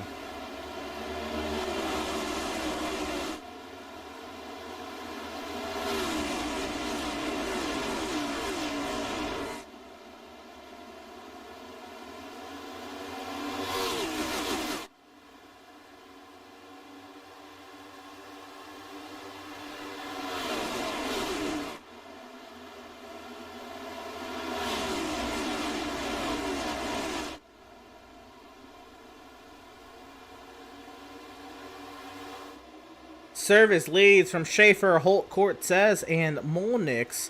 And I think we're just trying here to see how long we can get these bad boys to keep it moving. Yeah, I'm not really sure to see a the 20 almost hit the wall there. Almost maybe contact with the 44. Molnix, though. Yeah, these two are fighting hard, but McMahon's trying to get the run back on the top. Might go 3 wide here. Cortez! Sideways! Definitely got the wall there. Molnix in the turf. They return to the track. They'll lose a lot of time. Yeah, I think the 20 definitely got the wall. Lacey the 4th. 20 definitely got the wall there, Emerson. I will definitely confirm that. Yeah, trouble for McMahon. More trouble for Molnix. and trying to see who can hang on. Jennings and Sylvia, the cars behind. And Molnick's way back here, now battling with Adrian Schumacher for the 12th position. And Molnick's had to recover there, but he has a fast car to get back up there, so it shouldn't take him long to get back up there, but right now he's trying to find some clean air on the nose to try to get around the 31 of Brett Balfall for 11th place. Back up front, though, Vincent Cortez is looking underneath Donovan Jennings. Here comes Nathan Sylvia. He's powering it around the outside of Vincent Cortez. Oh! Tight for a minute. Oh, that'll be fun to go over back in the Discord. I know Sylvia wanted to get that run around the outside, and Cortez, I think honestly Cortez bobbled there more than anything. Yeah, but I look like Nathan Sylvia has a better run going on right now. I like what I see from Nathan Sylvia. You know, we haven't seen him in a minute, but having a great run right now in top 10. Still looking to get around Vincent Cortez. He's trying to find everything. It looks like Vincent Cortez is just struggling. He's washing up big time off the exit of the corners. As now Nathan Sylvia goes to the bottom now of Vincent Cortez for the spot. Lady and Lacey got around the 20 of Justin McMahon. So move him Cortez into the top. is sideways. Sylvia clears. And yeah, Lacey, I think he was having a go at Holt. He had to kind of reset himself up for a chance here at Greg. He's got a nice run to the corner here. He might have this go here. Yeah, I've been watching Landon Lacey. He's been having a nice little diamond kind of look going into 3 and 4. He kind of did it a little bit there. We missed it just about, but he's getting a decent runoff exit when he gets it down. But here in 1 and 2, this is where he struggles the most. I think it's just the dirty air that the 3 is packing on the nose of the 53 is just not helping. Yeah, so that's an intriguing case there. Lacey, he's running the 54 car, but he's been scored as the 53. That's the number he was last running in Outlaws, and this has kind of been a thing for Lady Lacey, so I'll have to get a hold of him again and request either a number change on the iRacing side or a number change on his side, but one or the other, one's got a match. I don't even know if he was supposed to show up. Oh yeah, that one, yeah, that kind of came out of nowhere. That caught me off guard. I heard he missed driver's meeting. He had to start from the back, so I think it was one of those last minute things.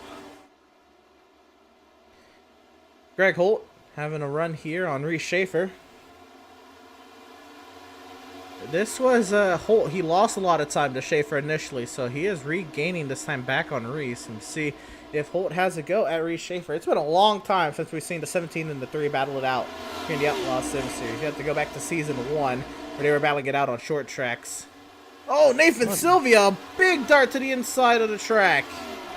Yeah, and how about Reese Schaefer battling for the lead up front? And things have Reese tightened had up. a great run. He's had a great run off of 1 and 2 and just was able to get to the bottom. Oh, Greg Holt's going to rip the outside. We went 3 wide. Still 3 wide. Schaefer backs out. Service now tries to see what he can do with Greg Holt. And this has been a long time coming. A battle between these two. Yeah, and all this is bringing Landon Lacey into the picture as well. Here comes Landon just behind Reese Schaefer. Now dotting to the inside of the 17 and the 3. Lacey has a go at the 17. You're right. Greg slides up the track. Service closes the gap. Lacey wants to clear up the 3rd. Lacey clears. Service and Holt still battle. Lacey wants to go. Lacey wants to go, and he's ready to go. I mean, these two fighting for 1 and 2. Landon Lacey looks like he has the better car right now. Max is starting to wash up an exit here. We have a repeat of that last run right there. They had a couple of run-ins together, but oh man, I'm just curious to see if the 81's burnt up his stuff, or is the 3 just that much better right now? Well, Holt keeps sliding up through the center of the corner. Max trying to turn it down under, and Lacey is there. Where is he going to go? He might have to go for the middle.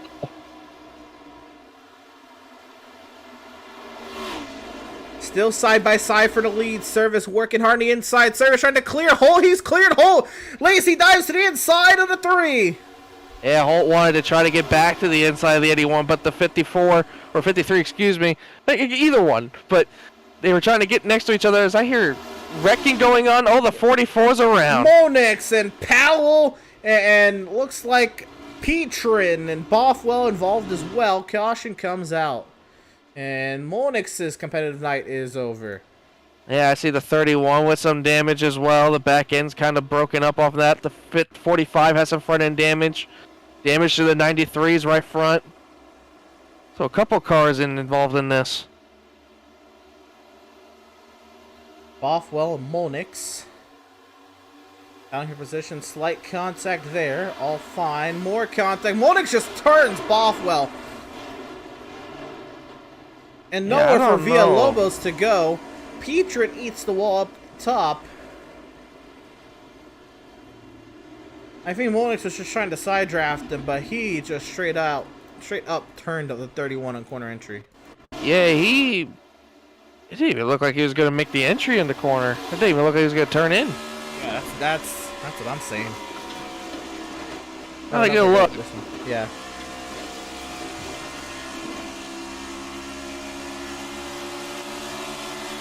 Well, here, see here, he goes for the aggressive side draft going into the corner, and then you just see him. He's just moving up. He just never turned. No. He gets ran over there from Villalobos. Yeah, that's just not a good thing right there. I mean, it's bad when you get right reared down a straightaway. That's when drivers get really angry, but that is a moment where I think Brad Bothwell's going to be very angry when he looks back at that. Yeah, that one's tough to defend. Certainly tough to defend. We are working lap 72 of 250. Max Service wins the race off the pit lane. We're going to step aside, and we're going to take a side-by-side here with Pit Stop TV. Don't you go anywhere. More coverage from the Outlaws Sim Series race here from Charlotte on the far side.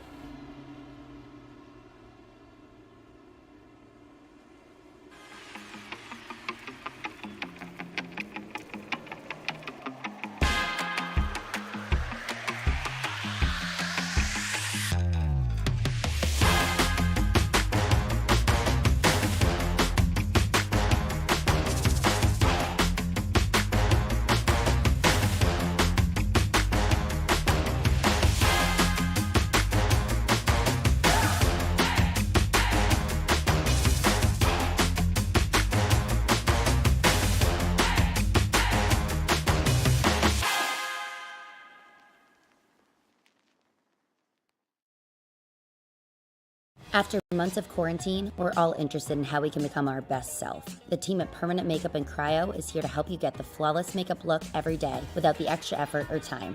When it comes to your appearance, you deserve the best care that money can buy.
Welcome, race fans, back to the Charlotte Motor Speedway.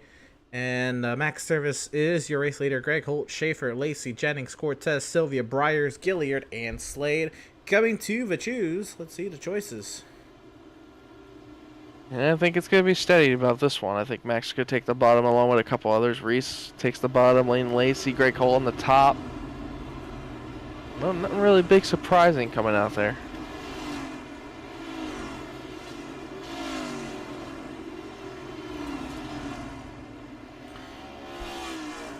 Working lap 74 of 250 in tonight's race. I'm trying to see if this is caught up. 6 cautions for 19 laps. 10 lead changes tonight. We may be off 1 or 2 cautions there with the graphic reset on the opening caution. I think we still have the caution laps there. Our caution count correct. 6 yellows so far tonight, Ed. Working lap 74 of 250. Yeah, making this race that's already pretty long a little longer. So let's see how these boys endure. Yeah, we only got 20 cars in the lead lap, so we're starting to slim down a little bit. Just a little while ago, we had 30, and now we're down to 20. We're losing some cars here, but looking forward to getting back to green flag racing here. Let's see if that 3 car has anything for that 81 on the restart. Along with Landon Lacey and others behind them. Big shout out to our partners here at Pit Stop TV, Whiplash Media, SimCam, SimRat Market, and Permanent Makeup and Cryo in Maine. The iRacing.com safety vehicle finds its safety in the pit lane. Green flag is back in the air. We're racing from Charlotte.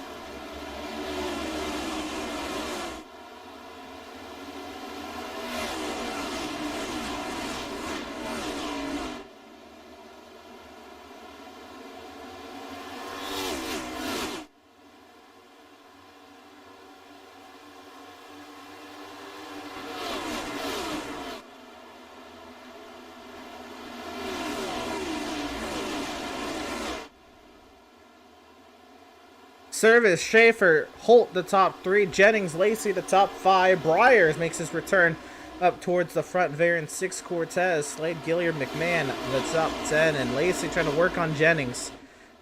Yeah, and Lacey's been making his way through the front of the field, starting in 30th, Emerson. 30th place, and he's in the top 5 right now. It looks like Briers wanted a piece of it. It looks like he's giving a little bit of draft help to the 54.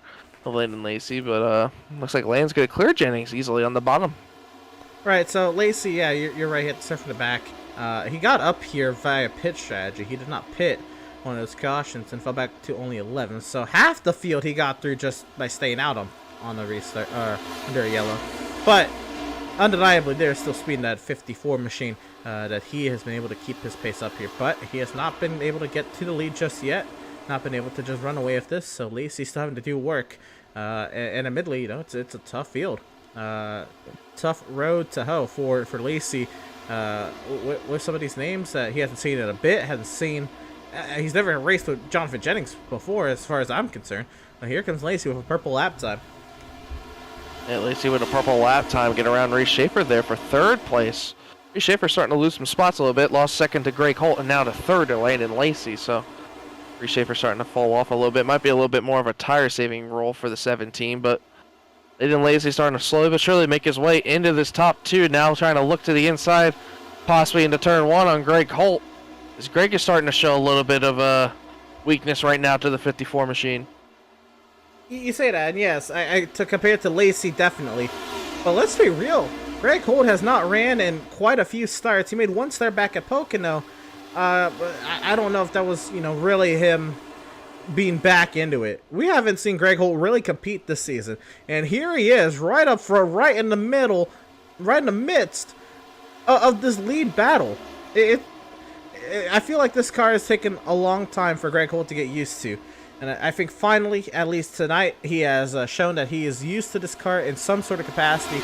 And a driver who was the defending series champion took half the season all trying to figure this car out. He is here and he is back, and he wants to show there is a reason why he still is the defending series champ.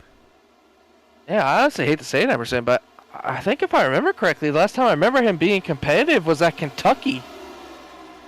And that was a very, very long time ago when Greg Holt was competitive. I mean, Greg was, I think if I remember correctly, started on the pole, led a lot of laps, and then got involved in a late incident that kind of ended his race a little bit. But yeah, like you said, it takes a minute for these cars to like to learn how to drive these cars. These cars are way more different than what we had in the past, especially for these guys last season being used to the trucks and now doing the next gens. It's a big hop. It's a big step up in a different direction. So it's a lot more different than the trucks. You know, the trucks are usually used to being wide open at most of these kind of tracks. But this car, it's definitely a lot more letting off the gas, maybe even using some brake and being tire awareness on a whole different level. So it's a big jump from what we used last season. To be real, Ed, I don't recall Kentucky being on this season's schedule. Oh no, it was Iowa. Excuse me. Gotcha. That makes sense. Greg Holt is known for being the short track racer, or at least the driver who can dominate short tracks. We had a stretch in season 1, and this is where he came into the league of 5 short tracks in 6 weeks, and Greg Holt won every single one of them. And that was his introduction to the Outlaws Sim Series. So here he goes, trying to hold off Landon Lacey. These two are no stranger. They battled it out hard last season. When Lacey did compete last season, he had to go through Vish Driver, who did. Again, Lacey did get a couple wins, but Holt did win the title. Yeah, and remember who he won that title over just barely? Seth Berger. So these continue to battle, and I think finally we've gotten ourselves a little bit of leeway here. And this is Cortez and Slade duking it out now for the 8th position. Slade, again, a newcomer to the Outlaws Sim Series. We're still trying to get a read on what Slade can do.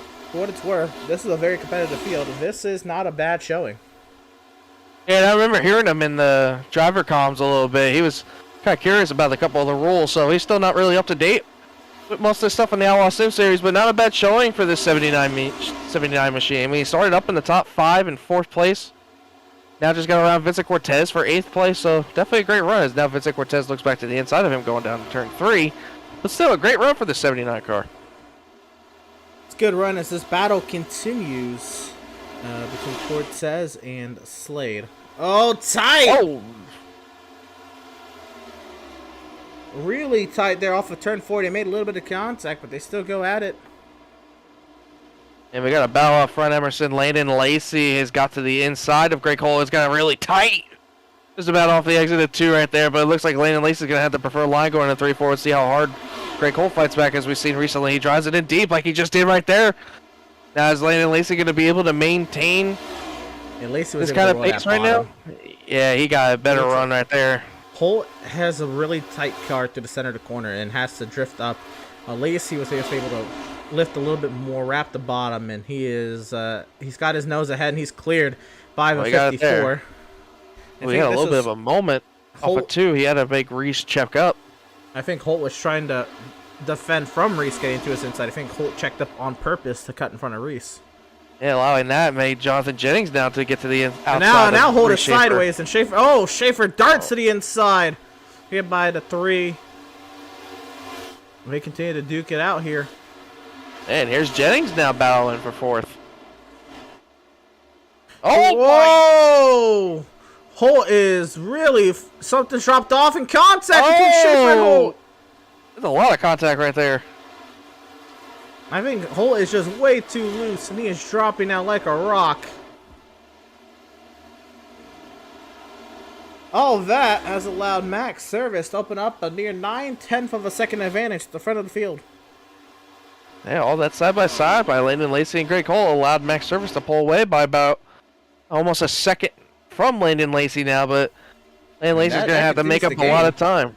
Yeah, it's gaining a little bit more and more as we keep going, but Jonathan Jennings now in 3rd, Reese Schaefer 4th, just like McMahon in 5th. How about the 20 and the 94? Both of the newcomers having a great showing so far. And McMahon making a second start, and Briers making his first here in the Outlaw Sim Series. And Briers, right as you say something, that goes rally jumping over the front straightaway turf. There, where the front straightaway chicane would come out and spit you back out on the road course. Cortez takes advantage of that. Let's move Cortez to 7th, and Cortez now looks at Greg Holt up the road. There's Slade, Schumacher, and Sylvia right behind. Yeah, and Slade's going to look to the inside. Trying to make it work on the bottom here, but Agent Schumacher just lurking behind them too on the middle lane. But doesn't look like he's going to get there, but Schumacher's going to be able to get the pass on Slade to move Agent Schumacher into the top 10 in 9th place as they're still battling now going into turns 1 and 2. You know, Schumacher's been in the top 10. This is Slade dropping down the running order. Here comes Cortez. Trying to make easy work of Holt. And he does. We'll move Vincent Cortez up to that 6th position. Holt is sliding. Briers had a moment up off the corner, and Schumacher's looking to take advantage of it. Yeah, I was looking at that. He got close. It looked like Adrian was about to get in the quarter panel of the 94, but looks like the 82 is going to be able to clear the 94 just about with ease. But as soon as I say that, the 94 gets a decent run off the corner, but he might be able to make something work down the back straightaway, but it doesn't look like it. Nope. So move the 82 past the 94 for 8th place now. So I mentioned in practice, Emerson, you know, I said Swift Racing did look like they had a lot of speed in practice. So we had one guy in the top 10. They got a couple guys now here in this top 10 now. Max Service now opened up over a second lead. It fluctuated there in the corner, but right there, over a second. Now Landon Lacey. So Lacey, he's gone to second, but he has not been able to chase that Max Service. There is a hot rod in that 81 machine. Yeah, I don't know what he found. Oh, we got some contact going on. These two are not getting over with. The 31 and 44 just hit each other down the back straightaway, like big time. Well. It looked like the 31 was waiting on it down the back straightaway, and he just brake checked him. This is intriguing, though, as Bothwell is laps ahead of Daniel Molnix. Not entirely sure why you would pick that battle. Like I said, I think he's not happy with how he got raced during that one wreck. But I don't know. I don't think that's the right time now. I mean, you got more to worry about than he does. You're laps ahead of him, and you're battling for possibly a good finish. And I wouldn't throw it all away just to possibly wreck the dude that just wrecked you. Schumacher on Greg Holt. That is pass complete in the favor of the 82.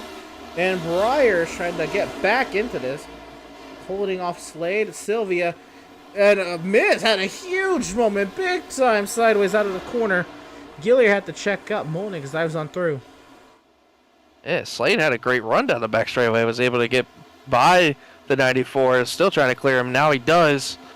Great run by that 79 right now. And Daniel Molnix is back up here, laps down, trying to get through this traffic. But 27 and Nathan Sylvia is also trying to get by this 94 for position. Now the 44 is going to be all around the back bumper of the 94. I don't understand that really much. But now the 82 is looking to the inside now of the 20 going down the back straightaway.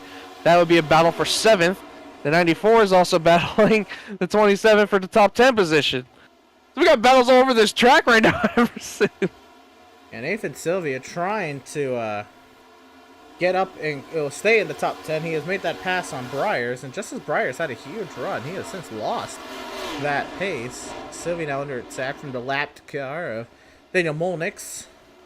Molnix now passes Sylvia. It's not for position, of course. Molnix is just trying. He has about 15 on pressure tires because, well, he was getting his car repaired. And now Sylvia's going to look to the outside, possibly of the 79. He had a good run, it looked like, on the exit. He might be able to set him up here going down to turns 1 and 2. Let's see if the 79 kind of defends this a little bit, forcing the 27 to a different line. Oh, it looks like the 79 is starting to mirror drive him a little bit. He went up to the top lane that time. The 1 and 2 kind of following the 27, but 27 had a little bit more cleaner air on the nose, sticking it out a little bit further on the top. Going down to 3-4, let's see. It looks like the 27 is going to result back to the top. Try to get the run on the exit. You don't want to go too high. You don't want to lose it out of the groove, possibly. Let's see what he can do here. Yeah, he got a lot of... He went way up the track there, up off the corner. I was just looking at the gap, though. Landon Lacey had chased down Max Service down to 0.8 of a second. He has now lost 3.5 tenths. Somehow, I think Lacey must have made a mistake, because here comes Jennings. Yeah, Jennings with a great run down the back straightaway, looking to the inside, down into turns 3 and 4. Oh, it's going to get tight. It looks like Jennings had to get in there. Oh, he is trying to get all he could out of it. Yeah, Schaefer's coming through. And you got the lap car, Molnix. He wants a piece. Yeah, oh, man, Schaefer drove it in deep into 1 and 2 to get clear of the 91. Molnix is going to impede on this battle. And he's going to at least give Landon Lacey the helping hand of separating it up for a little bit. Yeah, who knows? Maybe letting him by and forcing him to go get the 81 in Max Service might help Landon Lacey a little bit to try to run down Max. But Max has opened this gap up a little by little, more and more. It's about at 1.2 seconds now.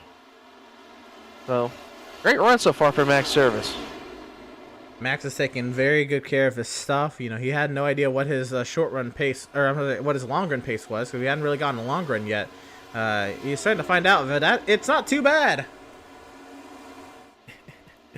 No, it's not that bad at all. But and Holt's now making a recharge through the field.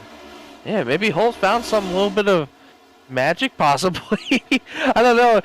He's the only driver I've seen drive it in so hard into turns 3 and turns 1, so it's pretty interesting to see how he might have found some new life in these tires. But looks like Holt's going to be able to get by McMahon for 7th. Nathan Sylvia's going to look to the inside of the 20 now to possibly take 8th from him now. And Nate wants to get in on this battle, but Greg Holt, all of a sudden, he has powered up again. And Greg Holt, he's found something. It's weird. Normally when you see somebody fall off, they're kind of falling off, and that they're not going to come back on that same set of tires. I think Holt, it's weird, but that he's maybe found that part of the run. It might be better for the way he's running this track. He might have found something that made the car comfortable, maybe with the kind of tires he has. Maybe the track's adjusting to him to where he thinks he can fit the car in a different spot. We didn't really see him running that bottom a lot. But the one thing I am noticing, he's not making it in the middle of the corner that much as well. Like, he gets the entry down, but the middle of the corner, his car just washes up too much. Doesn't keep it locked down to the bottom. Nathan Sylvia clears up into the 8th position in front of McMahon. He has to see what he can do to find his way around Greg Holt. Sideways is the 27 of Nathan Sylvia. And all of a sudden, something has shifted up front. Landon Lacey has cut that lead in half. Yeah, I'm wondering if it's like I said, maybe Daniel Molnick's getting around Max Service, maybe impeded Max a little bit.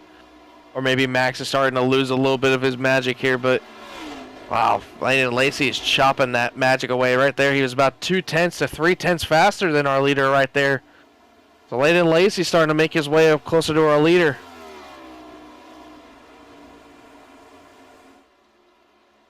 The Max Service holding a half-second advantage over the 24 Landon Lacey, about 9/10 over Reese Schaefer. As far as that goes, everybody's kind of running their own race. We're just watching to see, will Lacey get to Max Service before the end of stage 2? Yeah, and all that back behind them a little bit. Nathan Sylvia just got around the 3-car of Greg Holt. Oh, we are packed up back here. Yeah, very packed. Look who's getting in the mix here. A guy we haven't talked about much tonight. James Gilliard. Underneath the 79 of Joshua Slade for 10th.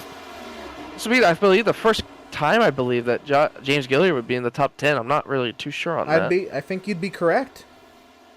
No, we haven't really talked. I don't remember talking much about him tonight, so this would be a first time seeing the 33 in the top 10. Maybe Gilliard has found something for some long run pace here. He clears in front of Slade, 10th, and he's looking at McMahon and Holt. A couple spots up for grabs if he can. Oh, Sylvia's loose. Is the 27. That's going to pack things up again. Yeah, here comes Holt on the outside. Oh, Sylvia's really struggling right here. He had to back out of it on the entry. Holt's loose too. Hey, here comes Gilliard. He might make it through the middle. He wants to do that. He'll side with Holt entering the corner, though. And Gilliard off the track. The 20 almost took a little piece of the rear end right there. The 33. Everybody's loose. I'm pretty sure this is the longest run of the race that we've had so far. You're right. We haven't gotten to this point of the run. Well, ever today. We've had 6 yellows early on. And here comes the 20 trying to get back to the outside. The 33. Oh, Gilliard gets loose again. You're right. I'm saying everybody is loose. That is true. Holt, Sylvia, Gilliard, McMahon, Slade. I've seen them all lose in the past couple laps. Yeah, this is the main battle on the racetrack right now with Nathan Sylvia, the 33. Oh, the 33 caught the wall. Gilliard. Gilliard's not going to take kindly to that. He will become a little bit more aggressive. He gets up alongside that 27. Here comes McMahon around the outside as well. Yeah, McMahon's really been trying to get this outside line to work, but he just can't keep it to where he can clear this 79. The 79's been having great runs on the bottom to where he can just basically get a better run on this 20, but all of that, the 20 just gets right back to him on the quarter panel right here. Oh, I believe we have a caution on the straight. Oh, the 67's around on the front straightaway. Doug Storms and I believe Julio Villalobos, and that car is destroyed. This would also, I believe, lock up the stage for Max Service again.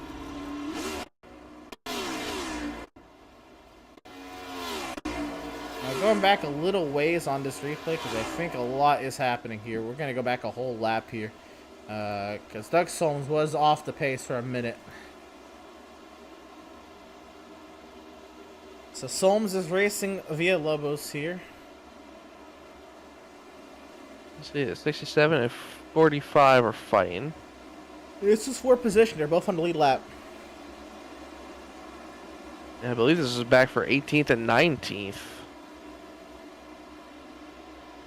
Let's see. Ooh. Oh, he got sideways. Oh no. Yeah, it looked like Solms just lost control of the car on the exit. Went to correct it and just snapped out on him. And just unfortunate for Villalobos to be there at the worst time. Yeah. And our Canadian and our Mexican get together. They're off of turn 4.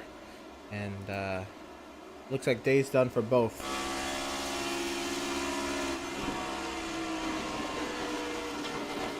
It's just unfortunate. That's just the wrong place, wrong time for Villalobos in that situation. Solms was just loose. Big hit there for Villalobos. And Solms. Solms' car is destroyed.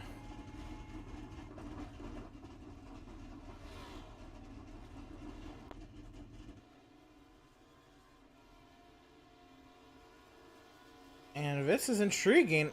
I thought Max had this stage locked up, but it looks like Jennings has taken this lead.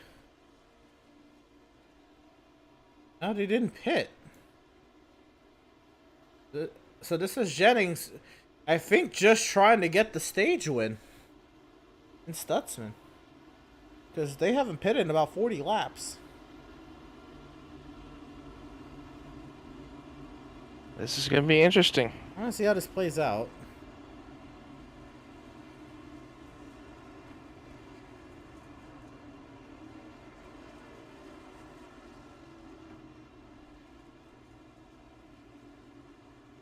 And no move to pit lane 4 of a 91. And Stutzman stays out as well. So, see here. Lights on the safety vehicle. They are. So, Jennings, unless he decides to pull off at pit entry next time around, Ed, is going to be our stage 2 winner, and he's headed your way. Oh, Jonathan Jennings. Congratulations on the stage 2 victory, my man. Is it over? Should be right here at the end of this lap. You're coming around here to take the stage finish, so you will be the stage 2 winner. Dang. I was hoping he'd be able to pit. Well, you still got a chance to pit, but I mean, if you want to give the points away to Stutzman, I mean, you can. But still, it'd be good points for you, knowing that you got, big points lead in the playoff lead going into this whole thing with the 4 wins you got compared to everybody else. So, how's your race going so far, man? Tell us about how that 91 machine's handling. So. It's kind of rough. I try to save the tires, but then you get racing somebody and you forget all about it. Yeah, we've seen a lot of racing going on around, like, mainly you guys with the 17, the 54, and the 81. I mean, you guys just seem, no matter what, if one of you gets side by side, this another one comes into the picture. I mean, you guys just all look like you have about the same car just about. It's just when one of you gets a front, you can just pull away when the other two get side by side. So, is there anything you're going to look to possibly do different to maybe get away from that kind of situation for this next coming laps? Yeah, I'm going to try to get out of the way. Because I'm on old tires. Well, man, let's see what you got, man. I mean, congratulations on your stage 2 finish, and hopefully we'll be talking to you later on, Jonathan. Alright, man, thank you. As stage 2 winner, officially now, 91 of Jonathan Jennings. And Sutton likes the inside as well, so Max should have a pretty clear go here around the outside for this restart. And restart rules are enabled, though. So Max can't beat Jennings to the restart zone. This is going to be intriguing.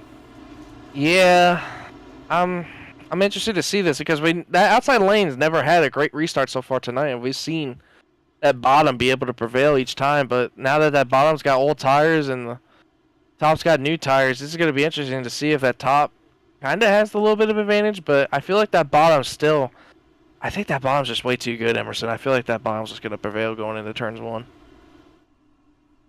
You got to look at it there, the restart zone, labeled by the Geico on the outside wall, and the lines on the track, that is the restart zone. These drivers are about to get into here. So, Jonathan Jennings is the race leader. He has max service on fresh tires to his outside. Stutzman, Schaefer, Sylvia, Schumacher, Gilliard, Cortez, Slade, Miz, the top 10.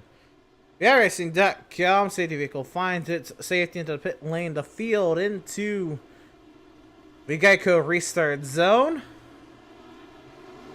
And green flag is in the air, racing once again from Charlotte.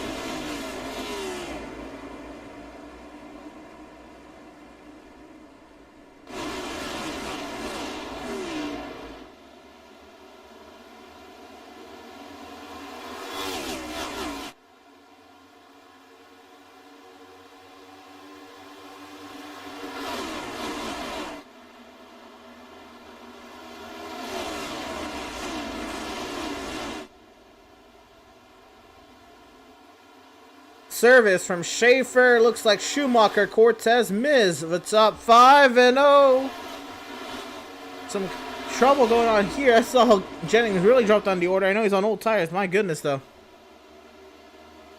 Yeah, that was not the restart I was hoping for.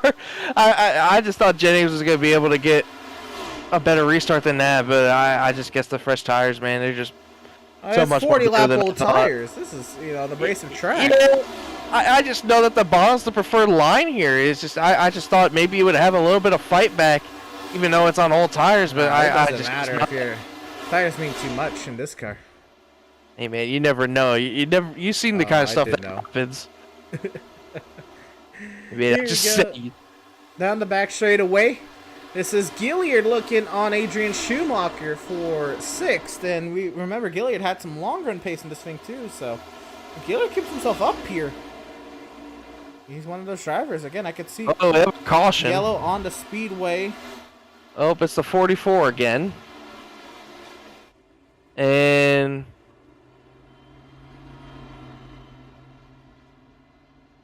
that's the second time his suspension's been destroyed.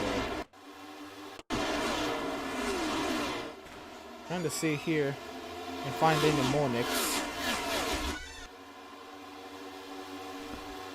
So here's the 44 Molniks right in front of the 3 of Greg Holt. Goes into the corner, and well, Holt has nowhere to go.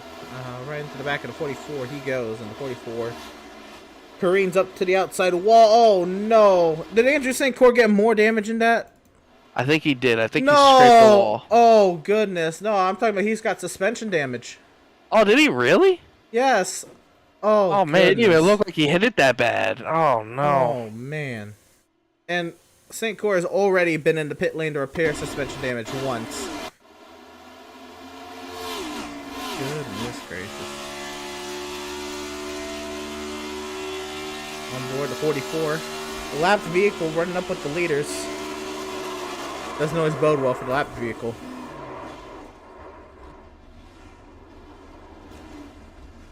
Wow. I don't. I mean, I understand what Molnix is trying to do. He's trying to get his laps back, but I mean, he's 17 laps down. I just don't understand why he's racing kind of hard for that. I mean, I just don't see how he can get that laps down. You shouldn't be racing that hard with him. Should have been some space given. I don't know. That's a tough spot, I guess. And at the same time, I don't know if Holt knew what was gonna transpire going into the corner anyway. But what this does do is gives us a restart here. Another caution period. Service, Schaefer, Cortez, Miz, Sylvia, Schumacher, Gilliard, Slade, Holt, and Powell now. The top 10. And bring on up driver of the number 17, Reese Schaefer. Reese, and again, you've been up here quite a bit. You've been able to experiment. What is the long run pace in the 17 machine like? Honestly, that last run it was pretty rough. So we went in, coming into the corners, we couldn't turn, and coming off, everyone was sideways. So went down a little bit in the right rear, went up a little bit left front. So hopefully now the next long run we should be a little bit better in both areas. Those first 3 laps there, the car felt perfect. So hopefully that's a good sign for things to come. Absolutely, and you're having to, good time up here racing, Swift Racing teammates. and having a good time up here racing. Holt and Lacey. What's the competitiveness been like up here? Oh, it's been fantastic. I think honestly, even though it's open set, all of our cars have been really similar, and so we've been 2 wide, 3 wide, everything. We some corners were better. Like I feel like 1 and 2, I'm pretty rough, but 3 and 4, I felt like I was better than some others. So just gotta keep staying consistent and try to stick around to the end. I don't know if you guys know this, but there is rain on the way because the session closes in like an hour or so. So we made the conclusion that there's maybe a hurricane coming off the coast or something. So hopefully we get this thing done in time. Oh no, we don't have the full session time, or we don't have the time to finish this race out potentially. Last time, so we weren't halfway yet, and we already went halfway through the timer, and I think we only have an hour and like 15 left. So if we keep getting more yellows, the rain's probably gonna hit. So we'll have to see what happens. Wow, that's going to be intriguing. Also, it's going to be intriguing to see what kind of racing we get as we get closer and closer to that session timer should this continue. But all right, Reese, you're up here. We'll be restarting second. Going into the second half. What are you feeling? Just gotta stick around. I just like that last run. I don't know if you guys noticed, but I let Greg, Holt, and Lacey kind of go just to try to get some laps down and just see what they were doing, and just really just want to just stick around up here. I didn't want to. I mean, like even then we're not even halfway. So I mean, if Vinny or someone behind me gets to get a run, I might just let him go and just try to stick around until we get farther along in this thing. But yeah, might have to. Maybe it might be a 3/4 of the way kind of night based on that rain coming. So we'll have to see what happens. Right on. Well, Reese, best luck to you here, and what's left of the race, whether it's the entire 130 laps left or less. And hopefully we'll talk to you a little later on. Yep, appreciate it, guys. Driver of the number 17, Reese Schaefer. That's intriguing information there, Ed. Yeah, I don't think we have umbrellas up here, so we're kind of screwed. Gonna get wet. We have a roof. I know, but how are we gonna get out of here? What, are we just gonna be stuck in here? We got no food. We have food. We get treated well. Where do we get food? What do you mean? Natasha's here? Get ready for the restart here. Max Service, Reese Schaefer in the front row. Cortez, Miz, Gilliard, Sylvia, Powell, Schumacher, McMahon, and Slade. VIRacing.com. Safety vehicle heads into the safety of pit lane. The field back in the hands of the 81 of Max Service. And racing once again from Charlotte.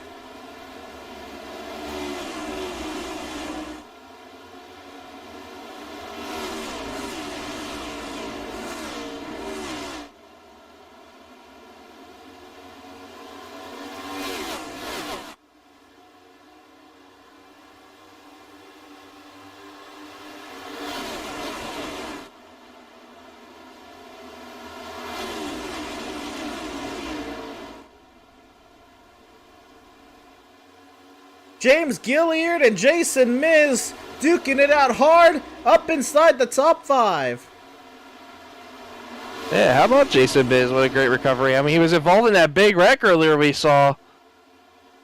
Now making his way back up to the front. And how about Kevin Powell, another guy we haven't talked about a lot tonight. A lot of names up here that are making their appearances up inside the top 10 and making some noise with that as well. And they are all packed up here with Schaefer, Cortez, Miz, Gilliard, Powell, Slade, and Sylvia. Nathan Sylvia on the outside now is Slade. Trying to see if there's anything going up on the outside later. Miz peeking to maybe the outside. He's got to the outside of Cortez.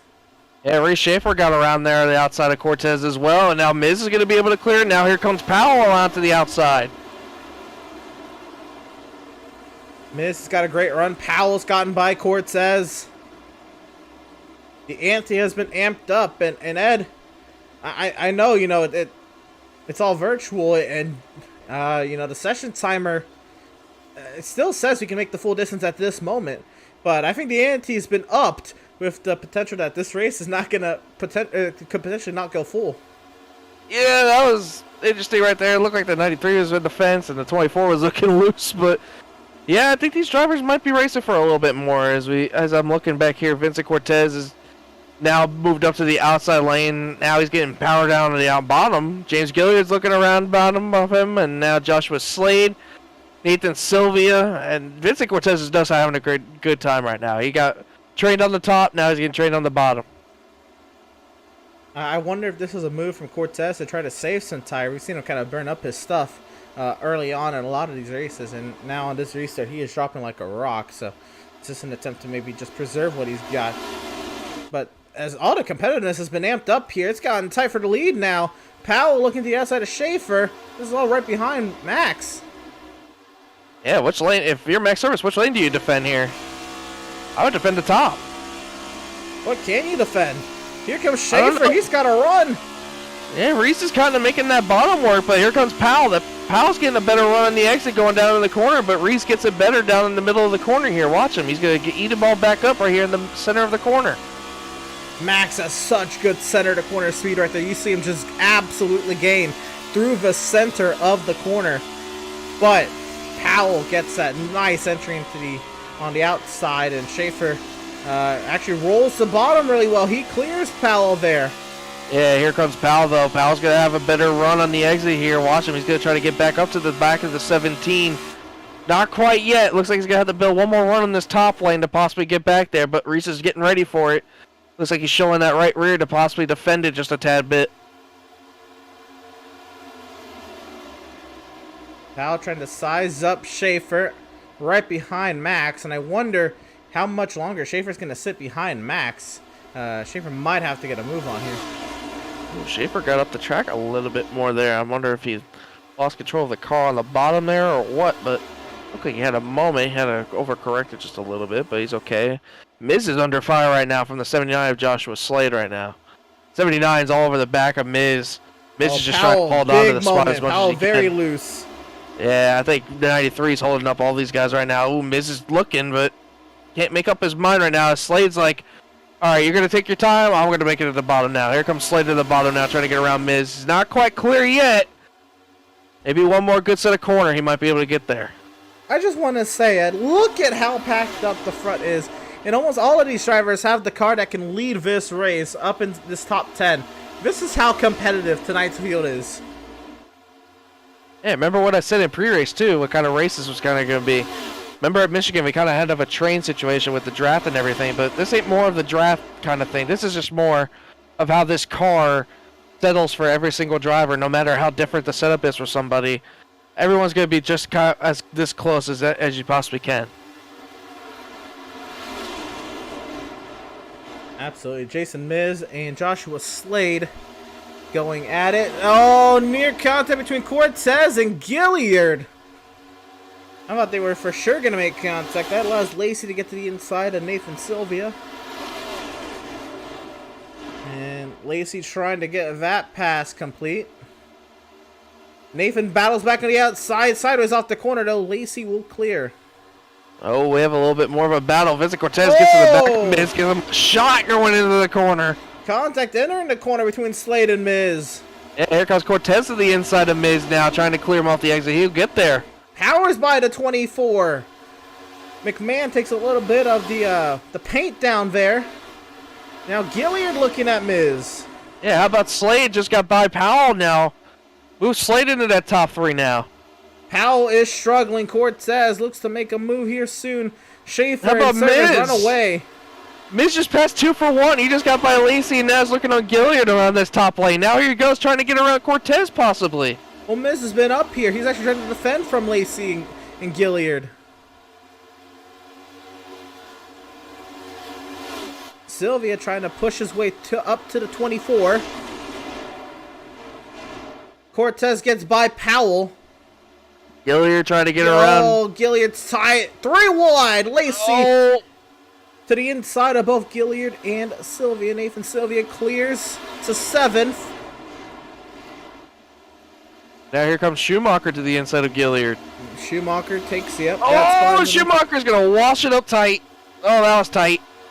Lacey making some moves now on the inside, but Nathan's not letting him go easy. Miz now down to the bottom, trying to get by the 93 of Powell. Oh, Miz is washing up the track. 3 wide Got again. real tight. No. Lacey looked like he was thinking about it. I thought for sure he was. I caught it before it happened, but Lacey Files in line, stays behind Miz. Miz is clear. Is he going to slide up and try to protect now? Here comes Lacey on the bottom. Lacey, yep, to the inside of Miz, and Lacey's made so many spots up right there. Through his pack, he's not clear of Miz yet, though. Yeah, here comes Nathan Sylvia. Nathan trying to roll the inside. Lacey clears the little pack here. Now Sylvia got loose. Nathan gets sideways. He'll catch the car that allows Schumacher to get up here. Schumacher's got a run on Miz here. Yeah, where does he go with it? Does he go to the bottom? Does he go to the top? He's looking bottom. Miz plays Here he defensive, but not defensive enough. Here comes Adrian. Man, Adrian just looks like he has such a good car right now. Look at that entry he just got in the bottom. And he's gone from Miz. Sideways That's better with than what we've Briars. seen. That's better than what we've seen out of most cars Briars. passing right now. Briars there in 13th. Behind Jennings and McMahon. McMahon way up the track now. Powell is dropping like a rock. Oh, McMahon did that on purpose. He drove it in there deep and made that top stick. Now he's going around Kevin Powell on the bottom.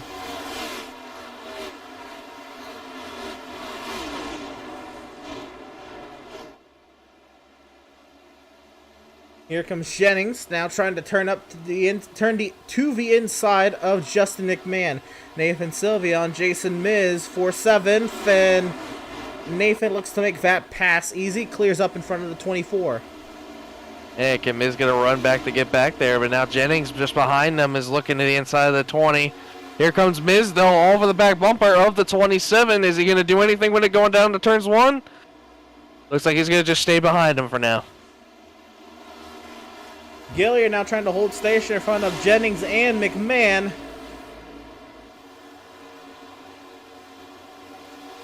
Jennings and McMahon stay side by side. Gilliard able to hold station there in 9th. Yeah, and Byers is just watching. It looks like he's trying to figure out. Oh, McMahon! What a run the 20 got on the top! Jennings powers by. McMahon gets by on the outside, and here comes Byers and Gilliard. Oh, contact! Oh, contact! There's net code of contact. They keep it straight. He saved that. I would have been wrecked. Oh my goodness. I gotta say the talent level in this field is nuts. Everybody on the lead lap, at least for sure the top 14, top 15. This is some crazy stuff. This is unreal. The kind of racing we're seeing here tonight is just absolutely insane. But we got a battle going on between 3rd, 4th, and 5th. Landon Lacey got to the inside of Vincent Cortez, gets around him. Vincent Cortez looks like he's struggling. Now Landon Lacey's going to look to get his sights set on Joshua Slade for 3rd. Schumacher looking to make easy work of Cortez. You're right. Here's Lacey trying to work on Slade. And behind, Cortez files behind Adrian.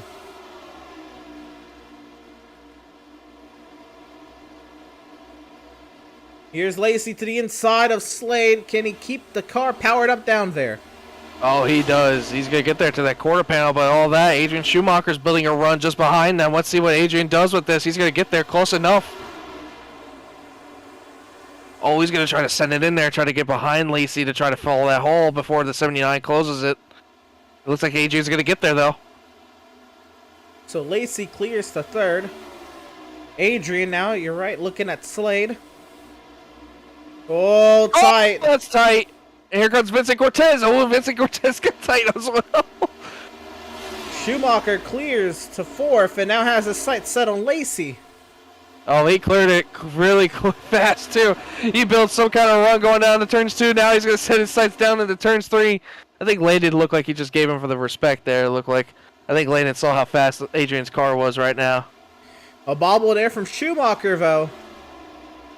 Schumi tried to hold on to what he's got. Cortez on Slade. And Cortez gets by to 79. Did you get all that? Yeah. That's just a lot to catch up on, man. We had a lot of stuff going on right there. Oh man, the racing right now is just insane. It's like these guys are racing to a red flag condition, possibly. Max Service, the race leader, 1.2 seconds out in front of Reese Schaefer. We don't know if we're going to get the full race distance in. At this current pace, maybe only 1 or 2 more cautions, we should. More than 2 more yellows, we might not get this whole race in. Max Service, though, he doesn't care when. Honestly, Max Service would probably welcome it a little earlier. I know he's got night shift tonight for the first time at his job, so he's trying to get out of here as quickly as he can. 1.4 seconds this gap now, as he is continuing to open the gap on Reese Schaefer. Yeah, little by little, it looks like Max has got a faster car, but the times are just kind of in Max's favor right now. Sometimes they're kind of even, but Max is about 10th to a 10th and a half faster than Reese a lap right now, so it's kind of steadying out a little bit. But I want to keep my eye on this 82 and 54. I feel like both of these cars we're going to have to watch, as I feel like these two might have the chance to run down our leaders. I feel like Adrian and Landon Lacey have really good cars right now, and I think they both have good long-run cars to where they can catch our front two. You say that, and last lap they were faster than the 2 cars ahead of them, but that time Max is the fastest out of the top 4. So I don't even know what's happening anymore. What I do know, though, is we're going to step aside, and we're going to go side-by-side here at Pit Stop TV. Don't you go anywhere. Coverage to the end here of the Outlaws Sim Series Round 24 from the Charlotte Motor Speedway continues after this.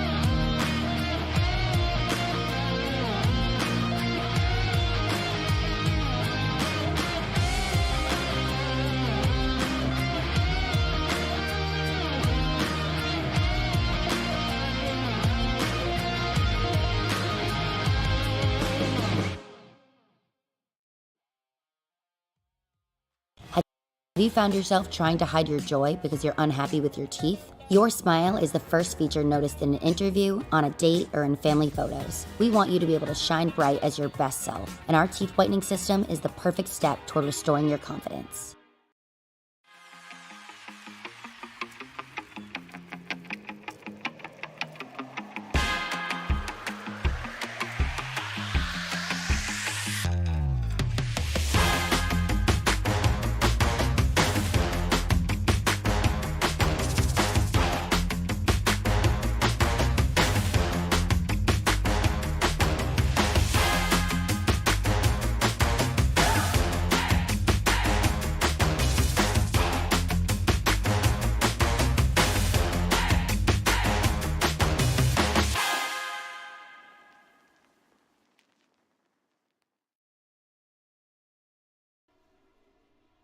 Welcome, race fans, back to the Charlotte Motor Speedway. As you saw it there in the side-by-side cautions out on the speedway. And another incident on the back straightaway. Cortez and Slade were racing hard for position. Let's try to figure out what happened. Yeah, those two were racing really hard for position. Of course, Slade and Vincent Cortez having great runs tonight. Vinny had a run and going off at 4 on the top lane. Oh, this was... Oh, that was... Yeah, I could see why Vinny was kind of pissed.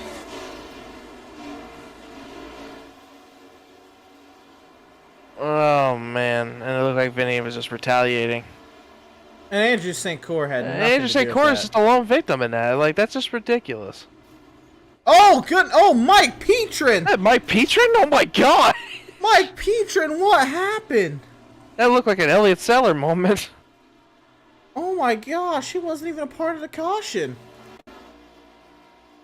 We'll get back to the Cortez Slade moment here in a second. We'll see what happened with Mike Petrin.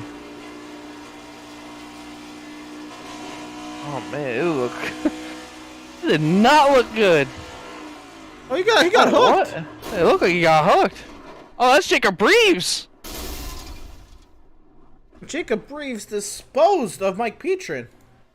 Oh my goodness. We got beef everywhere. I was gonna say, Ed. It sounds like at this point somebody would say we've got beef. Yeah, we got beef. We got people losing the wheel. We got a lot of things going on. Oh, not the wheel. A lot of wheels. Yeah, we're losing wheels here. Gone all day. And did Mike Petrin check up, or did Jacob Reeves just run him over here? Like, what happened? What? Oh, what in the world? I don't know. I'm gonna let you have that one because I don't know, honestly. That just does not look good either. I'm gonna be real.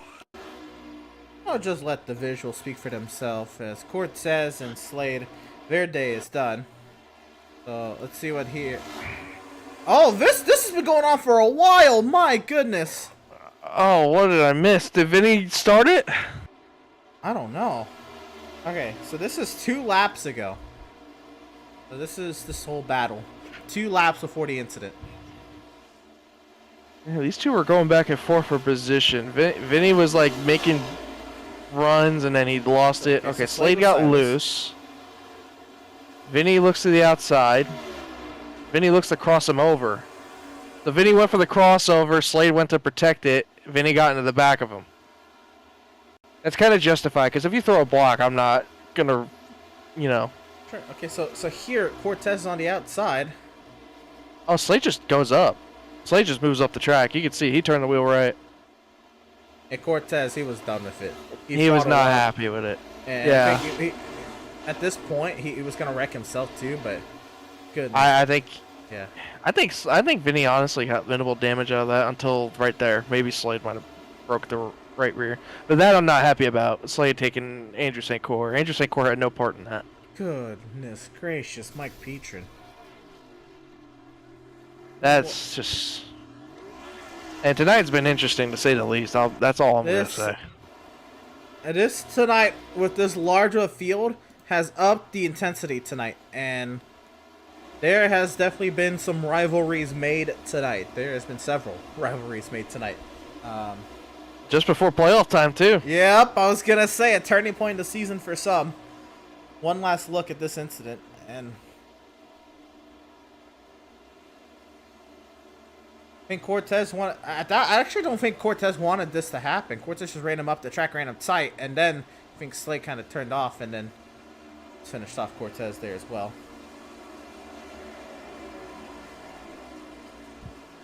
Yeah, I think Vinny honestly was just trying to pass him, but instead they ended up both wrecking. Well, we have a restart now, Ed. I'm scared. I don't know.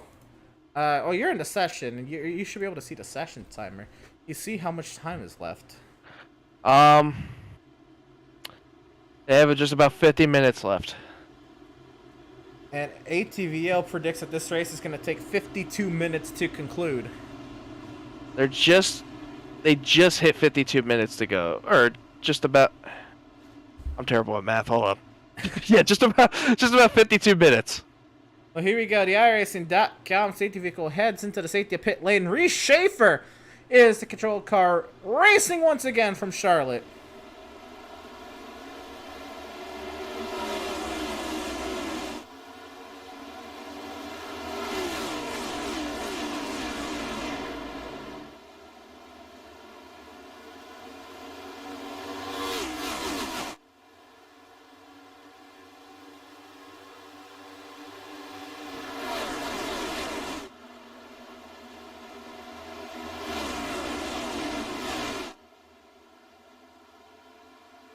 The racing continues. Schaefer in the lead. How about Nathan Sylvia? Nathan Sylvia, right. He's cleared up to fourth, and he's looking at McMahon for third. I think he got by 3 cars on that restart. I'm going to be real. I'm pretty sure he passed 3 cars. Man, what a run it has been for that 27 machine. Miz, here he is on Jennings. And Miz drove it in deep on that entry. It looks like he ain't going to be able to get there. The Adrian washed up bad on the exit right there. Just slid up in front of the 94 car of Byers. And here comes Gilliard just behind Byers looking for that position as well. Matthew Byers, you're right, has made his return to the top 10. Landon Lacey fell outside the top 10. He wants to get back into this race. Yeah, Landon Lacey last time by came down and took some fresh tires, so let's see how that pays off for Landon Lacey. I think everybody came down for fresh tires. Oh, no, I think, yeah, everybody's on the same age tires. Oh man, Landon goes all the way up to the 3rd lane there trying to find something. He's going to have a heck of a run right here. Watch this run. He gets in the exit. Lacey, Yeah, he's going to clear Gilliard easily. Yep. To get by Gilliard, slots in behind Byers. And here comes Bothwell and Powell. And Powell's had that kind of quiet night. You know, he had that one moment where he was up in the top 5, 6, flirting around with the leaders there, but now he's back here. I think he took tires as well. I think he was one of those guys that came down to pit, so kind of quiet night for the 93 of Kevin Powell for now.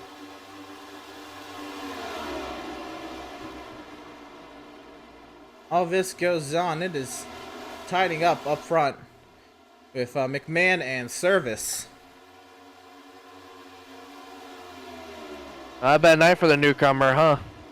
Nope, second start, looking pretty spicy, pretty fast tonight. Trying to see what he can do with the Swift boys. Looking to the outside of Service. Pushing Service down the straightaway.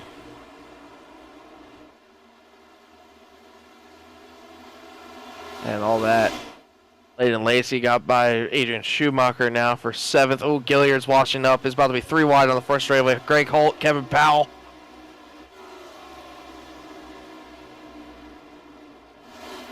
So man, sorts it out nicely.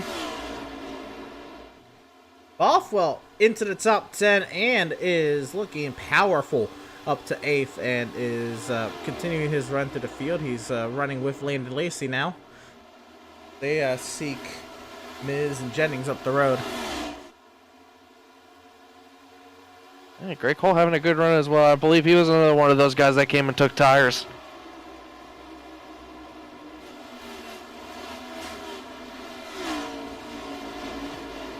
So we're working now. This is 88 laps to go this time by the start-finish line, and there's no real say if we're going to make that lap 88 mark. By the way, McMahon has, powered by Max Service. That pass up to 2nd for McMahon.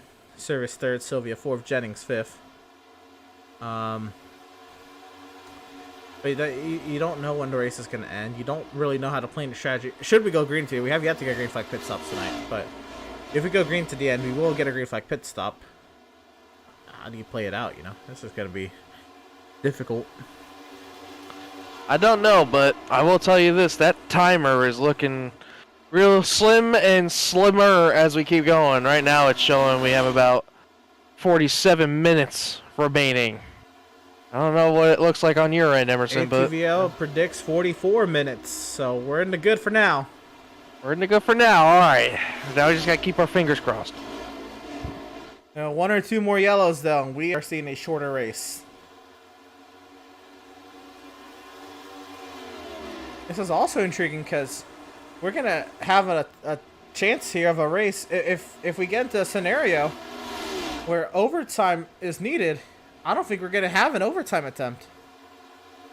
No, I think overtime might be out the window if we get another caution. Service back on McMahon. For 2nd, McMahon holds station up on that middle lane. Sideways is McMahon. Here comes Service, trying to keep the power down. Yeah, if Service is able to get there to that door, he might be able to clear him off of 4. Oh, it looked like Service had a moment going down on the turns 3. McMahon's going to be able to clear him back. Oh, as soon as I say that, Max has a better run off of 4. Sylvia's loose behind. It's the first time we've seen Sylvia loose, but now Jennings is looking underneath them for 4th.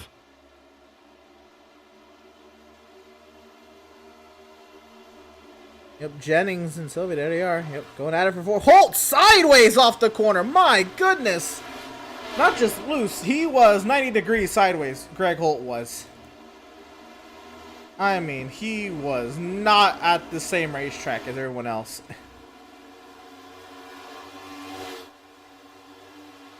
Man. I think Greg Holt's clears playing a little McMahon. bit aggressive here tonight. Yeah, I'd say so. And it is getting pretty tight back here with Byers holding up Holt, Bothwell, Powell. Oh! Powell just got in the back of Bothwell. Oh, he moved him up the track. Oh, this might not end well. 3 wide. I don't know if Bothwell appreciated that. Powell gave him a shot going into 3. Like, I mean a shot. He didn't give him the wall, but he gave him a hit.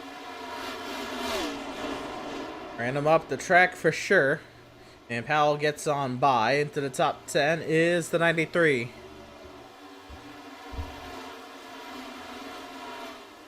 Schumacher back here. And we got a battle for 6 going on as well, too. Landon Lacey underneath Miz. Looks like Lacey's going to clear him easily. Move Lacey into that 6th position. And now has the sight set on the top 5. Stutzman and... I don't believe Stutzman's on the... Oh, yeah, Stutzman is on the same lap. Excuse me. Stutzman just got around Bothwell for 13th, I believe. Haven't heard much from Stutzman all night tonight either. That's another one of those guys we haven't talked much about. And Max Service has taken the lead from Reese Schaefer. Or they're battling for it anyway. Oh, they're battling for it. Oh no, and Jason Miz through the infield paint. Back to the battle for the lead. Jennings clears McMahon. And Service wants to get by Schaefer ASAP so he can start opening a gap. Yeah, McMahon's having issues. He's really off the pace. Now Sylvia's looking to get by him. And something's gone on with the 20 of McMahon. Service is cleared to the race lead. And once again, Max Service is leading here at Charlotte. And now Nathan Sylvia, Justin McMahon, and Landon Lacey are all on top of one another.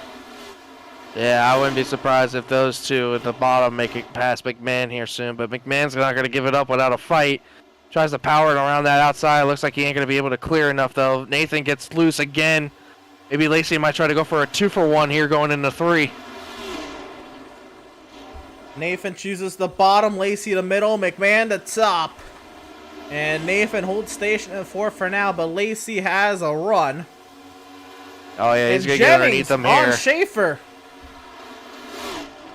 Hey, here comes Jennings. Jennings has been working this 3rd lane to get to Schaefer a little bit. It might be a little bit of a clean air game, but watch this run that Jennings is going to get down the back straightaway. Oh, maybe sideways is and Lacey as he passes Nathan. And Nathan gets back to 4th. Jennings to the inside of Schaefer. Jennings clears Schaefer for 2nd. And Jennings wants to not see Max tie him up for the win total on the season. Jennings is trying to see if he can do something about it.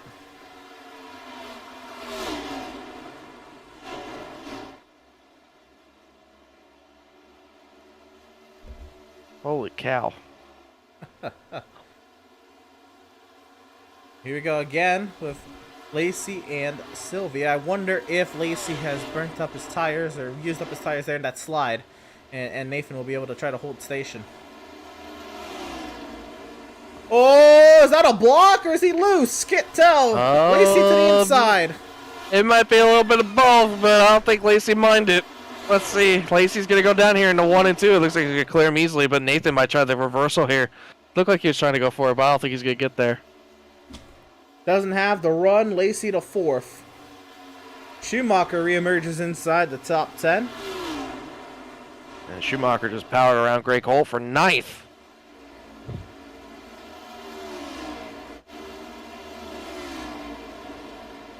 And Adrian now looking up ahead at McMahon, Miz, and Byers.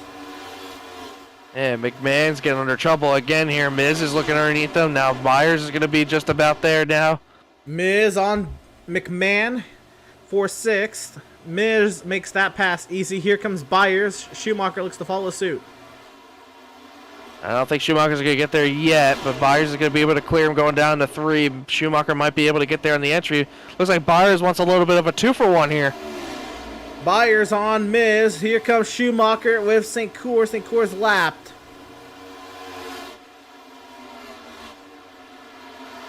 Greg Cole back in the picture as well. Greg Cole is on the lead lap. He's in 10th.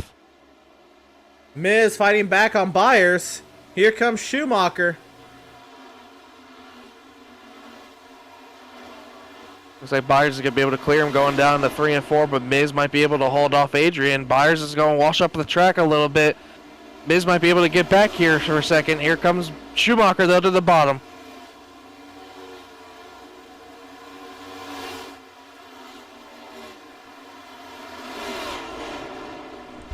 Schumacher to the inside, and he hits the apron, slides up. Byers has to check up. Miz is sideways. Byers is loose. Byers got loose on exit right there, too. He lost the nose just about. Schumacher to 6th. Here comes Greg Cole underneath McMahon for 9th.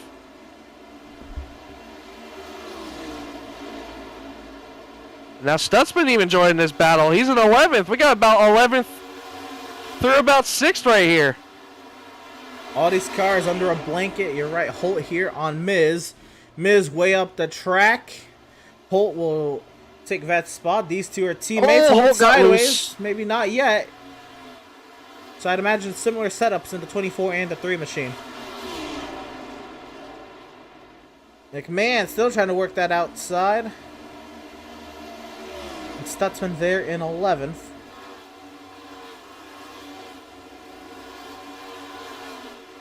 Man, these battles have been crazy tonight. It seems been, like nobody wants to give an inch these lately, these last couple hundred laps. It's been some amazing racing for sure. It absolutely has. I, in my opinion, I think this has been one of the better races I've seen in a while. It's definitely a good one.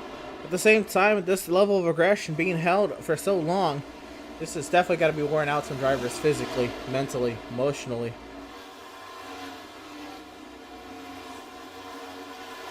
We're coming up to what would be, in most cases, 20 laps to go in Outlaws race. We still have 70 to go. Miz is in the wall, 3 wide. McMahon through the middle. Stutzman down low. Stutzman backs out. McMahon still fights the 24. Everybody's sideways up off the corner. What just happened? What I just said is what happened. Oh my god. Miz hit the wall. McMahon looked like he about got into the 71. Stutzman had to back out of it. Powell and Gilliard are looking behind them, just looking to pounce on any mistake they made. Gilliard now gonna try the top lane. McMahon's still trying to make this third lane work, but he's just barely hanging on. Stutzman here on the 20. This is for 10th. And McMahon is still trying his heart out on the high side. I give him credit. He's making it work. He's just got to keep trying it.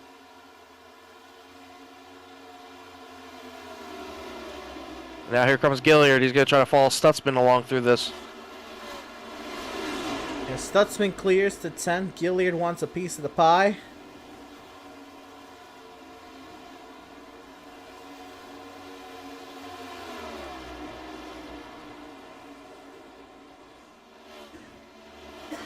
McMahon way up the track. And Gilliard will try to take advantage of that. Max Service up front. He's opened up a second advantage over Jonathan Jennings. And Adrian Schumacher starting to catch Nathan Sylvia for 5th right now. You're right. See them just coming off a turn 2 right there. Adrian Schumacher's been railing them down more and more. Nathan Sylvia's starting to lose a little bit of grip on those tires.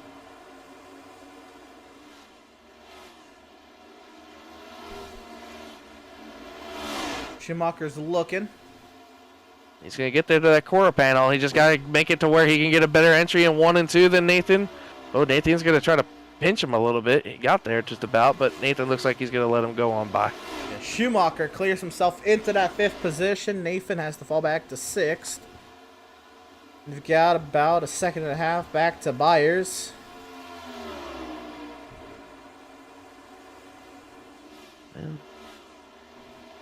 Nathan's going to keep trying this top lane to get around there, but I don't think he's going to be able to get there. Yeah, Nathan had to back out of it there. He got loose off the exit. The only closest battle I've seen that's starting to happen and unfold right now is Reese Schaefer and Landon Lacey. I mean, you got Byers being reeled down by Hull and Stutzman. But, oh, Gilliard and Miz are fighting now for 10th. Oh, Miz just about got back into the back. Oh, and Miz got there. Sideways. Miz is going around hard into the outside wall. And that is suspension damage, terminal damage. Powell has his severe suspension damage as well. This should bring out a full course yellow. No caution. That is 2 cars destroyed, and Powell cannot steer that car. 2 destroyed machines. Honestly, that just looked like one just not, you know, it just didn't look like enough room was given. I'll be real. Oh, we got to watch this, Emerson. The 44 and the 3 are meeting up again. Well, I'm the not 44 too has worried threatened about that. Trying to get a replay and see what happened. Yeah, it just looked like the 33 and the 24 were fighting hard. And it looked like the 33, like, just not enough room as much as Miz thought. Miz started washing up the track. Now right here, Miz started just keep washing up the track, it looked like. Well, McMahon had nowhere to go and absolutely walloped the 93 into the inside wall, and I cannot believe that did not bring out a yellow.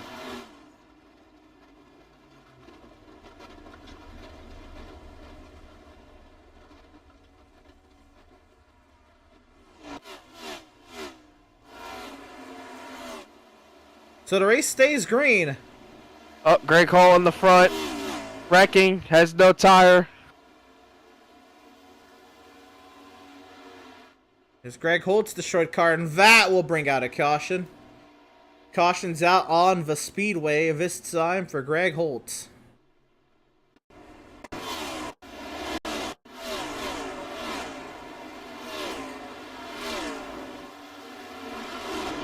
And Molnix tried to wreck Greg Holt there. He actually did get him into the wall there.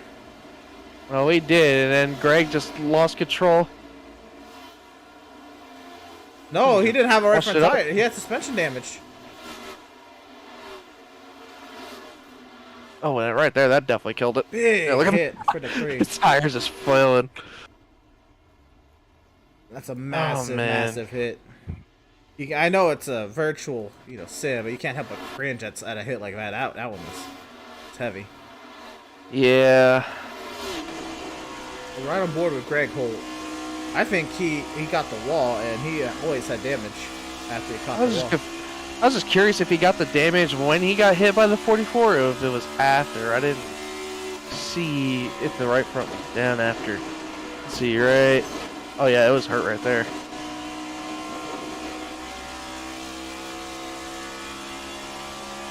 Yep, it's hurt. It's hurt. The car was destroyed. Yep. He was just trying to go as long as he could. Absolutely. That's a shame. violated that car. Nathan Sylvia's lost the lap. Oh no! Under caution! What in the world? Nathan Sylvia wrecked that 27 machine. This was after the caution was called. And he was by himself. What? So you'll be able to see the lights around the racetrack. He's loose off the corner. There's the yellow light, and he has destroyed the right front tire. And yeah, that is race-ending suspension damage. Not able to steer into the corner. The 27 is done. Oh no.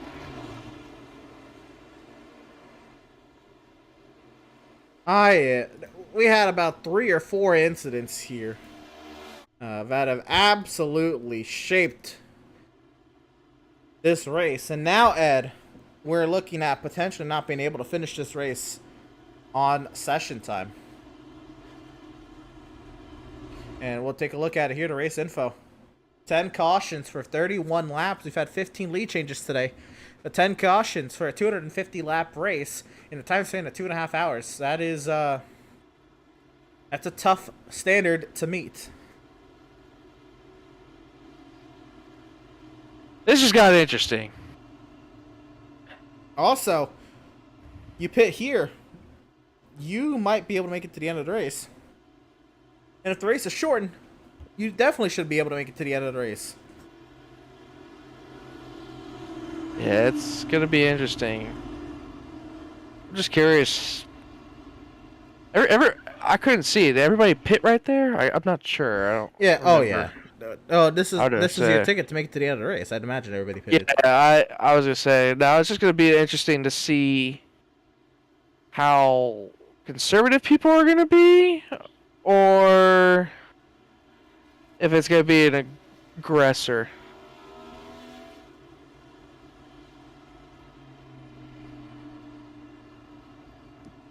Don't know. I just feel like Jennings and Lacey have better long run cars. I think Adrian might have something also to say about that, so it's gonna be interesting.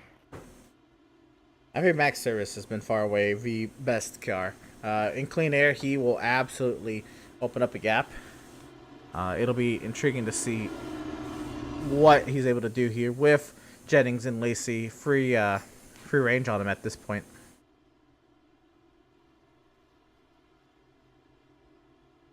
So here we go. We should be coming to the choose here.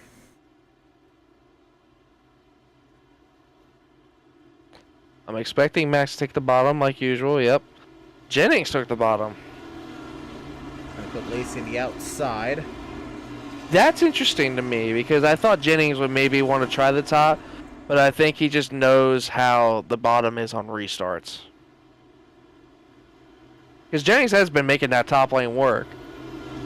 But I think he just knows how this is going to be on restarts. But I like where Lane and Lacey sits, to be honest with you. Somebody that can maybe possibly challenge Max Service going into turns 1 if he gets the proper restart right.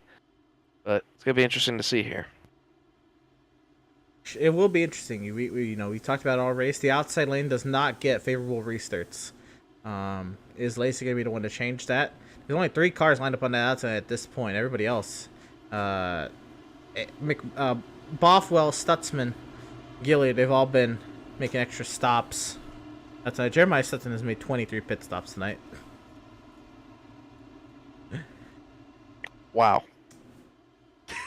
Okay, that's a number. Yeah, I think a lot of it's just him coming out and top off field. Is that a record? I don't know. I I'm haven't kept that stat. I'll have to check on that. Andrew would know. We have to ask Andrew. But here we go. The iRacing.com safety vehicle finds its safety down the pit lane, the field, into the hands of the 81 of Max Service. Fuel should be good to the end. I don't know what session time is. Green flag back in the air.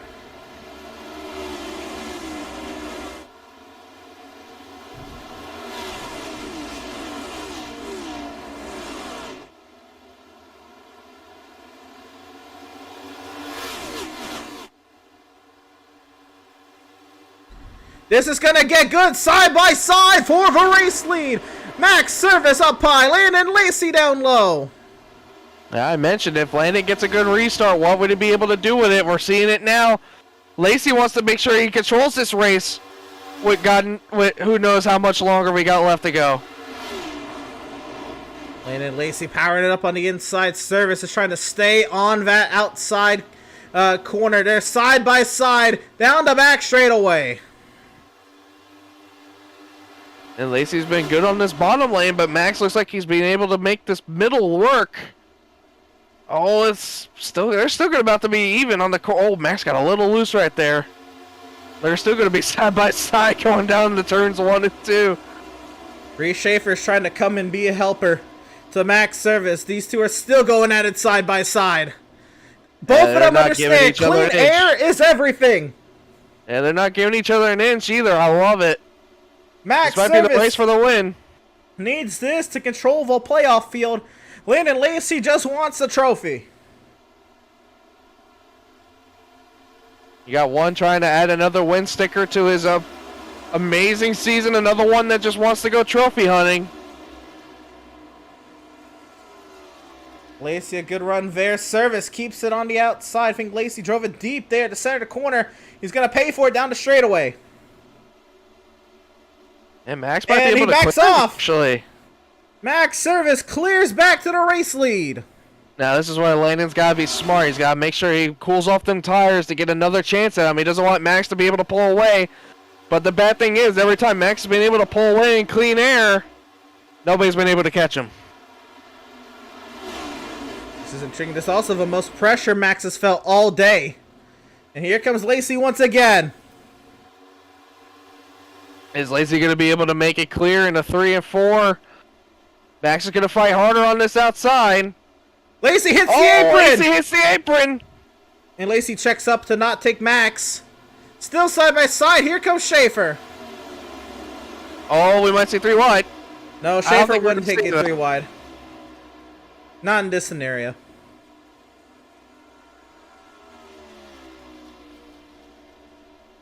All this, Lacey's still trying to fight back on this bottom.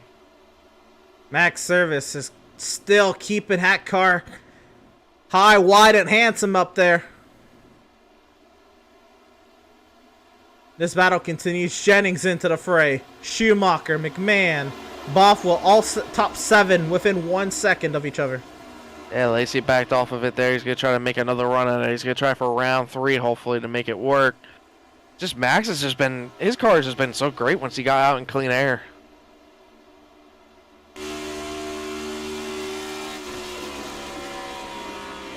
It's just how hard do you want to fight this now? I can't confirm, Emerson. We have about 35 minutes left in the session. 35 minutes. 35 minutes. How much time is left in this battle? Service hold station for now. The race says it should take 25 minutes to finish.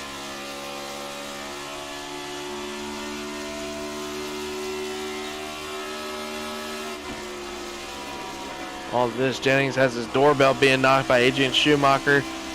McMahon is back up here in this battle, Emerson. Your boy in the 20. Yeah, Justin McMahon's had a good run tonight. I never really picked him for anything. Well, I know you were supportive when he was, you were upset when he got involved in that one wreck. I'm upset when anyone gets into a wreck. But here comes Landon Lacey. To the inside, he'll strip it down into turn 3. Oh, that's a difference. Max looked like he just gave it to him. No, he did not. Landon Lacey sent it. The Lacey special. What can Max do? Max has rarely been in this position. The only person he's been behind in their dirty air has been teammate Reese Schaefer. I'm sure Reese, cut him some breaks. Oh, Max has a good run right here. I think he's going to wait it out, maybe try to set it up for the next corners. He's smart. He knows that clean air means everything, but he's also smart and knows that he can't do anything if he burns up the tires.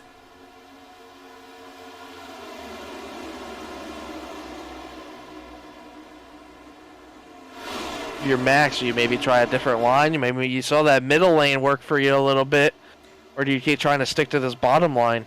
You keep the pressure on Lacey, I think. Lacey has been making mistakes throughout the night. Hitting the apron, getting loose, getting off the line. Here comes Service! Service is feeling it. Jennings! Looking on Schaefer for third behind. This battle for the lead continues. Yeah, they got side by side everywhere around this track. Oh, Lacey in the wall! Yeah, Lacey got too high! And that's exactly what I was fearing for Landon Lacey. Oh, man. Oh, but here comes Schaefer and Jennings now. Can either one of them challenge for the lead? I was going to say, now what is the state of Max's tires? If Max is going to win this race, he needs Schaefer to hold Jennings up as long as he can. Absolutely. I think Jennings is another one of those kinds of cars that can contend for this win. I think Reese even maybe can even contend for this win. I think any one of these guys behind him, though, can also contend, but I think everybody's playing team player right now for Max, if that's the case. It might be. Schaefer trying to keep that car on the quarter panel, but Jennings clears. Jennings clears it. This is where Max is going to have to start trying to pull away as much as he possibly can here. And Max was side by side in his battle much longer than Jennings was. Schumacher passes Schaefer as well. Lacey's back to 5th. He's not out of it.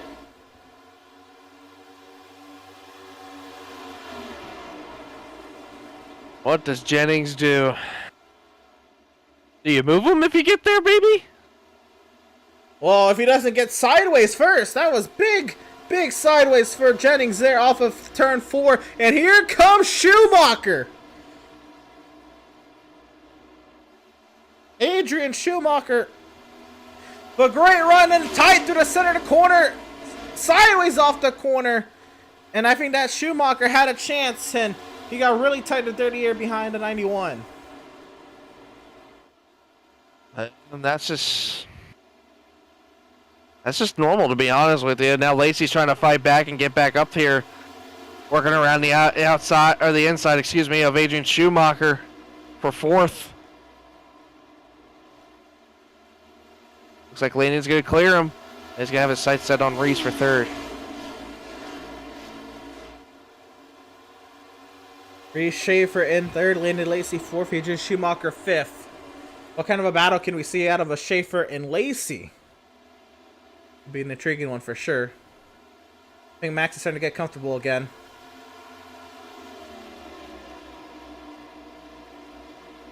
Oh, you know Max is definitely comfortable. I think he's led the most laps, so I think we could confirm that. That, I think, might be a given for sure. Yeah. Top 5 still no Satel. Top 4 in a second.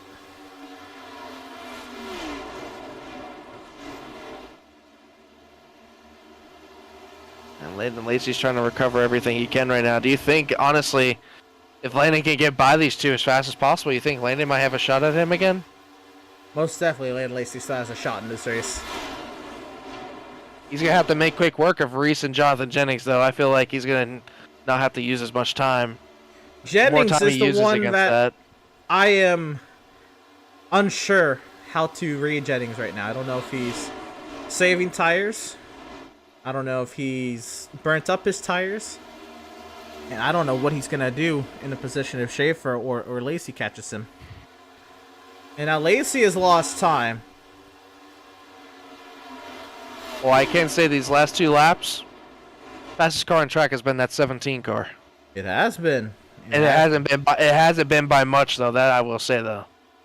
By 4 100ths the last time by. Yeah, the one before it was by a couple thousandths, but 17's got a little bit more speed, but We got Simons there in the center of the corner. Yeah. Lacey might have burnt up his stuff. Lacey's lost another 10th to Max overall. Yeah, these times keep going back and forth. That time it was Jennings by a couple 1,000ths. Over Max. You're right. Oh, Schaefer's very loose.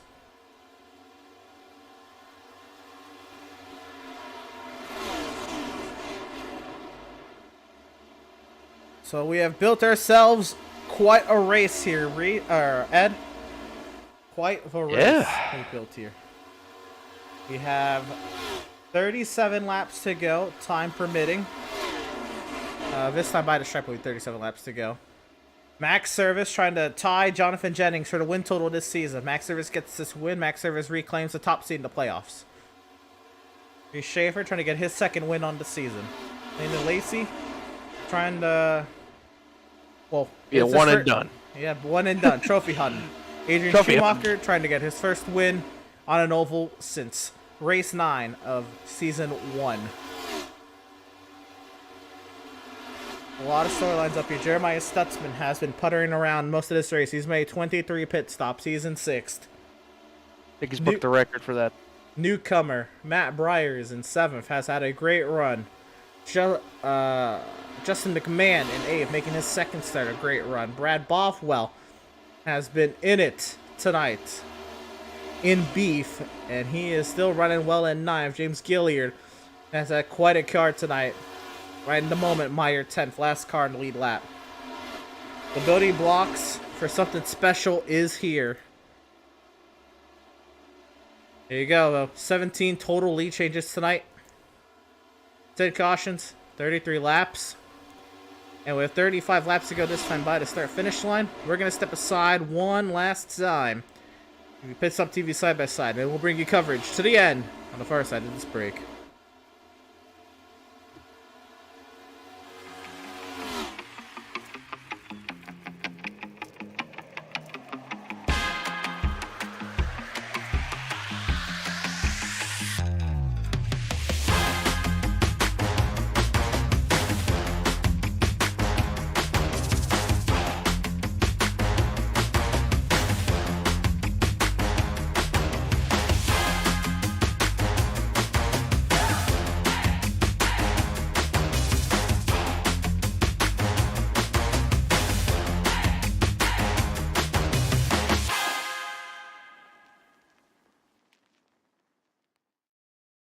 After months of quarantine, we're all interested in how we can become our best self. The team at Permanent Makeup and Cryo is here to help you get the flawless makeup look every day without the extra effort or time. When it comes to your appearance, you deserve the best care that money can buy.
Welcome, race fans, back to the virtual Charlotte Motor Speedway. Max Service has been the dominant car of the day. He's leading now. 31 laps to go. He's opened up a second advantage over Jonathan Jennings. Second and a half over Landon Lacey. And nearly 2 seconds to his teammate Schaefer and Schumacher. Max Service has been very much in control of the race tonight, but he's sideways there off of turn 2. Yeah, I mean, I think Max is starting to feel, I'm not saying a little bit of the pressure, but I think he's knowing he has to run the best laps he can. And losing 3/10 in one slide is not going to help. Max now has to try to reclaim the gap that he opened up. Over Jennings and Lacey. Lacey is hunting. Same time, if Lacey catches Jennings, I don't think that's going to be an easy battle. No, and Jennings was about 2/10 faster that lap. I mean, that was, of course, with Max getting loose and everything, but I think Jennings is starting to search a little bit, trying to find something. He's been working a little bit higher up out of the bottom groove. But doing that is allowing Landon Lacey to close in on him. But I think Landon Lacey's starting to run out of time if he wants to try to get back up to Max Service for this race win. Lacey's fastest over Service, Schaefer, Schumacher, and Jennings out of the top 5. So you said Jennings was, coming. All of a sudden, Jennings is the 5th fastest out of the top 5. Yeah, it's crazy how that changes. It is. It absolutely is. Matt Rogers lapped car trying to get by Reese Schaefer. Matt Rogers, despite the incident he was in early on, he is 11 laps down. It has been a race of attrition, and Ed, very much like an endurance race, as what we're expecting, tonight to just be a long race in general. These post-race results are going to look like an endurance race. Absolutely. All the cars. We only have 10 cars on the lead lap. It's something else. We had 35 to start, just remember that. We're down to 10 on the lead lap.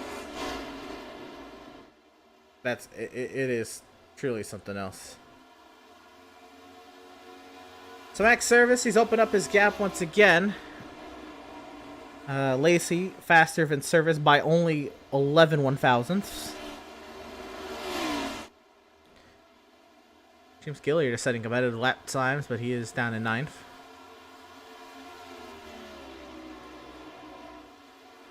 Let's try on board with Max. Let's see how he's attacking the track. Yeah, I've been watching him a little bit. It looks like he's struggling loose on some of the corners. Other than that, it looks like his car is pretty fast. Not gonna lie. If he's able to manage the looseness of the car, he's able to maintain the kind of speed he's got. He gets off the corner a lot more better than Jonathan Jennings, as I can tell.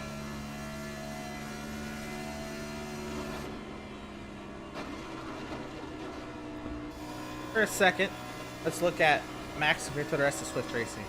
At least the one's still running. 2 seconds over Schaefer. 3 over Schumacher, pretty much. And remember what Max said in his stage win interview. This is not the same setup that Schaefer and Schumacher have. He sent the same file to him, but since practice started, he made a lot of adjustments. Yeah, I think everyone's going to be asking Max for the setup from now on. I know everyone bugs him for a setup every week, but I think it's going to be a lot more now if he is able to put this one in victory lane. Well, we knew Max would make a setup before. He's got 3 wins on the season, and he's leading the points. Oh yeah, he's got 3 wins. He makes 3 different setups though, which is interesting.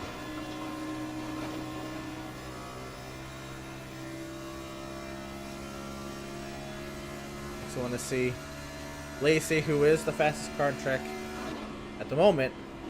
He's attacking right here behind Jennings, trying to set this move up.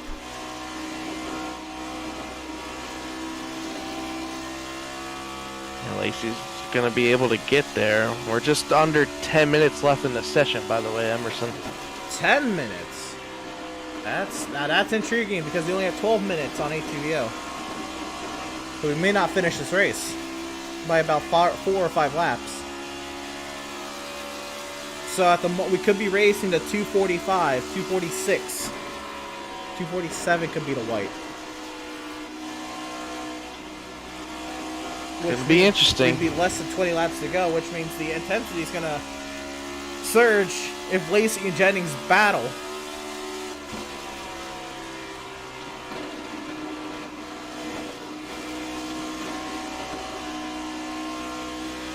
Watching all this, it looks like Stutzman's under fire from McMahon. Lacey was a couple very lap sideways. cars in there. Very sideways right behind Jennings. Oh, that if you see Lacey sideways, that means he's pushing again. Now Jonathan Jennings looks like he's going to start mirror driving a little bit. McMahon does get over Stutzman.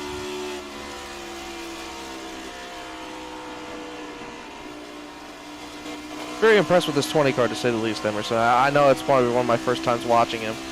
It's the second race starting in Outlaws, but a very little quiet, successful night for that 20 group. Very, very, very good run. Not gonna lie. It has been. And last week at Especially Phoenix, with this kind of competitive field too. Oh yeah. Nonetheless. Last week at Phoenix, I know he ran a lot of laps.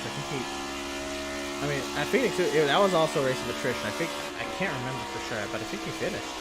Which again is a lot that a lot of drivers couldn't do that last week. Jennings has reeled in Max a little bit, 1.3 seconds the gap. Yeah, it's just about a 10th that lap. But the second Lacey and Jennings get to battling, if they do, Jennings, you heard the RPMs kick up there. Off the corner, Jennings is having to control... Shifting? No. Jennings is having to control the throttle on corner exit. And big time loser Landon Lacey! And that might be Lacey's chance at second gone. Yeah. I mean, Reese is starting to run competitive lap times too. I was going to say, as we say, Max was getting chased down by Jennings. Max sets one of the fastest laps he's set in the past, like 10. That's a pretty fast lap compared to everybody else.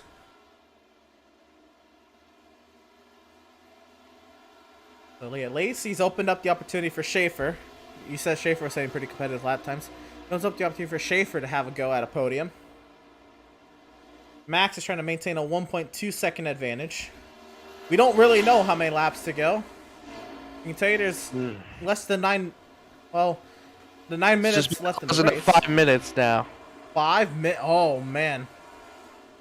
So if I'm taking a guess, we're probably gonna get around I'm gonna say 2:45. Probably the max. There's no way we make it more.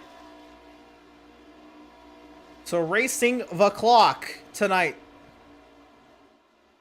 What's been a wild race. The gap, 1.1 seconds. Service trying to hold on for his 4th win on the season. Jennings trying to chase him down to get his 5th. Lacey's gone trophy hunting. Schaefer's just trying to get another. And Schumacher wants one on an oval.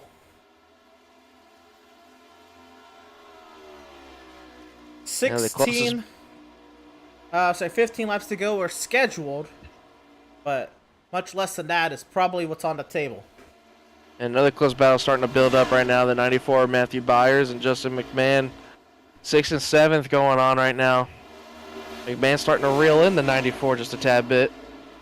94 has been struggling off the exit of 2 a lot, as I noticed. I saw McMahon nearly fence it there off of Tuvo. My goodness, he is pushing. Yep, there's Byers in his first Outlaw start. McMahon in his second.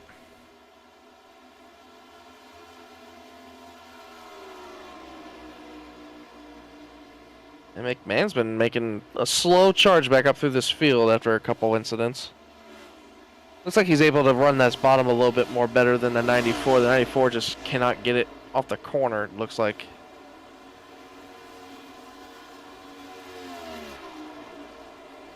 McMahon's closing it down. Byers takes the middle. McMahon to the bottom side now.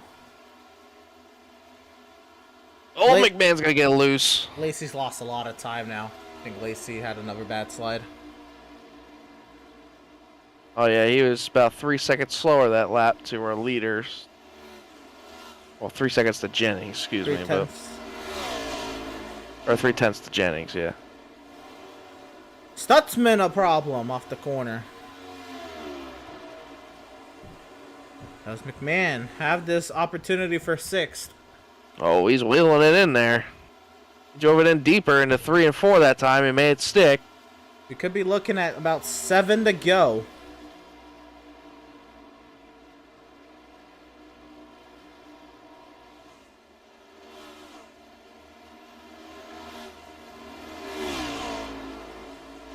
Yep, drivers are getting the warning now. I believe I hear over race chatter. 3 minutes left in the session. 3 minutes to go. 3 minutes, which is 6 full laps. Then iRacing will display the white flag the next time the leader takes the start-finish line, and then the race will end the next lap. That is how iRacing has written in the sporting code, and how I've only experienced it once in my iRacing career as a driver. I've never seen it. Well, get ready to learn a new iRacing procedure. Here Side by comes McMahon side, outside. yep, for 6th. And I think Byers is not going to fight this one too hard. Oh, man, McMahon powered it in there. He might almost hit the McMahon went a wall. little high, though. He might let Byers come back. He's done that before, though. He's made that work all night. So that's not surprising to see him make it work. But Byers is fighting back. Jennings has cracked under a second to service, but is there enough time, even if Jennings is significantly faster?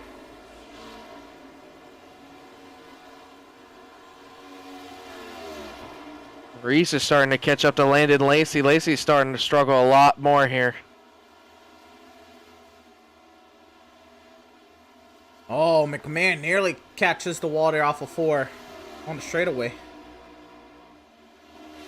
Here's Schaefer on Lacey.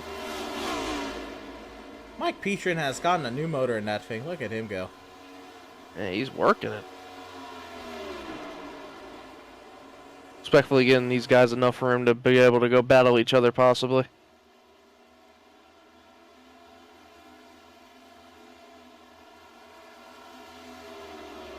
So time quickly winding down here. And let's say, I know this is, honestly, I think we needed a green flag run. But 250 laps, yes, there's a test of endurance. If we're not necessarily going to get all 250. But man, what a race it's been. It's been entertaining, it's been fun, it's been chaotic. It's been good. We've had great racing and the chaos. And Max Service has somehow, in a chaotic 35 car field, one of the longest races on the season, has controlled it almost the entire day. Yeah, absolutely. It's been one of those races where, as a race fan, you would almost enjoy. I mean, we had drama, we've had beef, we've had action, we've had passing, we have extreme hardcore racing going 3 wide. It's just, everything's just been amazing right now. We're just about 30 seconds left, Emerson. 30 seconds left, so either this lap or the next will be the white flag. It should be next time by. Max Service leading the charge here at 1.6 seconds. His gap over Jonathan Jennings. You see Jennings just peeking in the frame there. But what a drive it's been. And I know we're not going to have much time to... I don't know if we're going to have a chance to talk to Max after this race, after the broadcast. But certainly would be an attaboy for the race he's driven tonight. Is that the white flag? No, no white flag. I haven't seen nothing. No white flag. We've surpassed the time limit, I will say that. Does that account for the 2 hour, or I'm sorry, for the 2 minute grid and pace lap? Not yet. You might be able to finish this whole thing. Might be able to if it does account for the grid time. Continuing. The full distance might be seeked, but nonetheless, still a phenomenal drive from Max. He has the way he had to fight today. The adjustments he made to this car in practice, the drivers he had to duke it out with, Jennings and Schaefer and Lacey and Holt, and many more, has been phenomenal. And at the moment, we have 3 laps to go scheduled. A well-deserved race in the favorite 81. He's opened up 2 seconds now on Jennings. Schaefer's lost now. I think everybody else's tires are falling off, and somehow Service is still able to keep this thing going straight. Yeah, you think they're going to be regretting not having this set up now? I'd say so. I mean, I would be, you know. And now But we know it's been this, a great race, though. this race will go to full distance, because even if the timer runs out, this time by the start-finish line will be the white flag regardless. So all 250 laps, it was close. Max Service now with a 2.2 second lead. And we would go seeking around other battles at the racetrack in that time, but we just didn't know when the checkers were going to fall. But we do know for sure that Max Service has taken the white flag presented by Whiplash Media Sim Cams.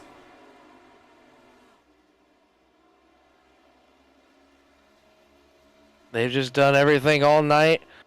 Reese Schaefer has gone by Landon Lacey for third. It looked like Lacey had a moment, but Max Service has done everything he needed to do tonight to be able to go and sneak out this final win. That will seal the deal for 4 wins on the season. For 1 week, he lost a top seed in the playoffs, but Max Service, a 4-time winner on the season, he'll get it done in Charlotte. Max Service reclaims the top seed in the playoff standings.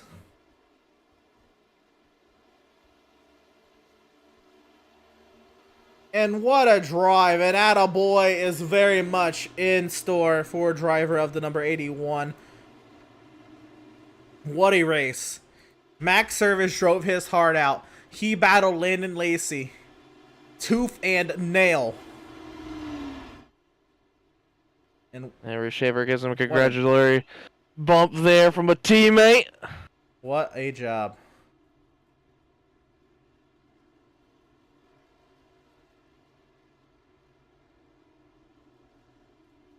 Max Service comes down to the front straightaway, and deservingly so, will do some donuts for us.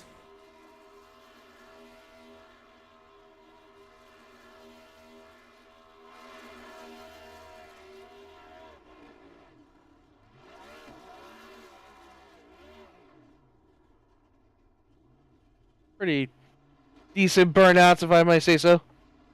Still gotta teach him on it a little bit, though. This might be a little short-lived. I wonder how quickly he's trying to get out of here. Yeah. Think we should get him now? Yeah, I'll pull him on up. We'll see.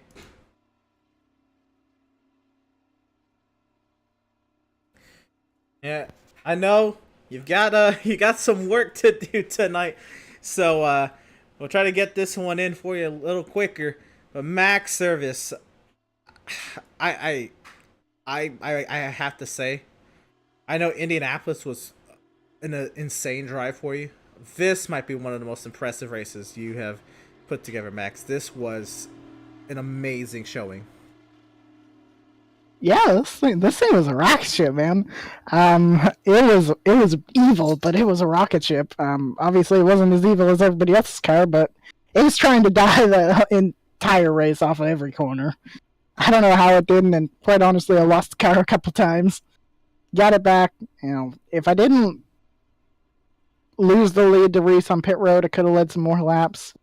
And just dominated a little bit more. I think the number of laps you led is perfect. Even that's counting Vinny chipping your lap, because Car 81 led 181 laps tonight en route to this dominant victory. How close was the time limit there?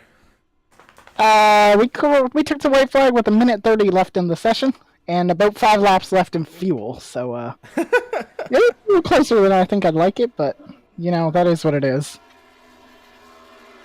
I was gonna say, from that last restart, did you know you were good on fuel to the end?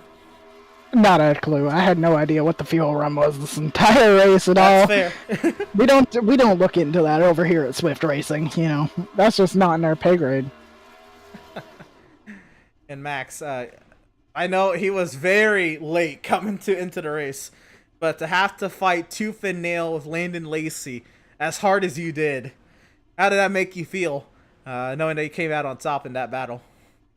Oh, that was a blast. I love racing Lacey. Lacey's so much fun to race. He races as hard as ever, but I was having a blast there, and at one point I'm like, I know we both know this is probably the dumbest thing we could be doing, tearing up our tires, but we just kind of kept going at it, and I let him go, and then the car just rotated back to his inside and took the lead again, so I mean, my car wanted to lead, and it wasn't happy anywhere else, I guess.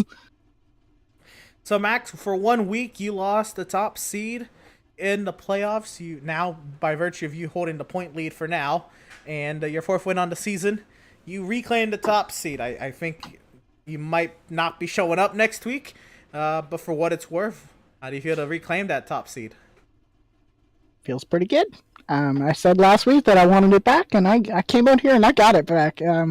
Quite honestly, I didn't think the setup was very good at all coming into this race. There's been a little bit of help with the setup along the way, and it just came to life. It felt real bad, but it was real fast. So, when it's fast, it don't really matter. It's kind of reminded me of Atlanta. The car was terrible, but won the race, and it had decent speed there. It had way more speed tonight than we did at Atlanta.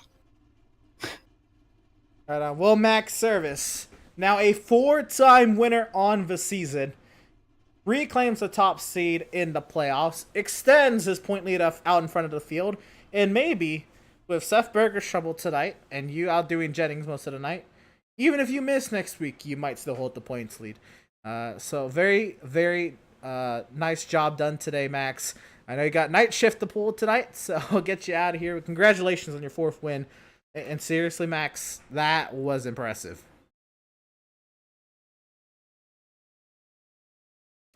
So there it is, driver of the number 81, his 4th win on the season, Ed, and wow. It's all I can say. I mean, that's all a lot of people can say. Let's see what the standings say, though. The results for tonight's race, because there's a lot to break down here, Ed. So it's Max Service. With the race win, 181 laps left. He edges out Jonathan Jennings by 3 seconds. We thought Jennings was coming to take the lead from Max, and Max just drove away from everybody at the end of it. Reese Schaefer comes home third, 4.5 seconds back over Landon Lacey. Adrian Schumacher rounds out the top 5. Justin McMahon in his second start gets a 6th. Matt Byers in 7th. In his first Outlaws Sim Series start, James Gilliard comes home 8th. Jeremiah Stutz in 9th, and Brad Boffo. That's the whole lead lap, Ed. Yeah, and then going to the other sheet, you just see all the lap cars. In 11th, we got the 22. Jacob Reeves was 2 laps down. 12th place, 96 of Matt Rogers, 10 laps down. 13th to 44, Daniel Molnix, 55 laps down. 14th, the 12 of Andrew St. Cyr, 57 laps down. 15th, 27 of Nathan Sylvia, 62 laps down. 16th, the 3 of Greg Holt, 63 laps down. 17th, the 93 of Kevin Powell, 65 laps down. The 18th, 24 car of Jason Miz, 66 laps down. 19th, the 41 of Mike Petrin, 74 laps down. And then 20th, Joshua Slade in the 79, 100 laps down. And you got more of Heartbreakers Row. Heartbreakers Row is a pretty long list tonight. Vincent Cortez led some laps. He'll end up DNFing out of here. 101 laps down to 21st. Doug Solms, unfortunate end to his evening. 22nd, 122 down. Julio Villalobos had a great run tonight as well. Finishes 23rd, 139 laps down. Matthew Setzer, unfortunately had caused an incident off of turn 2 there. 24th, 142 laps down. Seth Berger, another tough break for Seth. And I wonder if he knew if he stayed in the race, he could have maybe even gotten a top 15 out tonight. But it'll be 25th, 4-77, 163 laps down. Devin Smith, 26th, 195 laps down. Sam Borden, 27, 197 laps down. Seth Fitzpatrick in 28th, 197 laps down as well. Joshua Lane Fox, 29th, 208 laps down. Joshua Balliet turned in the race controller tonight as Adam Gardner was having issues tonight. And Joshua Balliet comes on 30th, 210 laps down. And a new job at the end of the night. And new job at the end of the night, but 31st, 42, Tyler Markle, 218 laps down. Like you said, Emerson, 56, Adam Gardner, who had issues early on, and 32nd, 238 laps down. Hopefully we see him next week with hopefully a better result for Adam Gardner. 33rd to 65 of Kyle Lingerfelt, 240 laps down, along with the 11 of Scott Bailey and 34, 240 laps down. And then rounding out in the final position, 35th, 47, Andrew Schroeder, 247 laps down.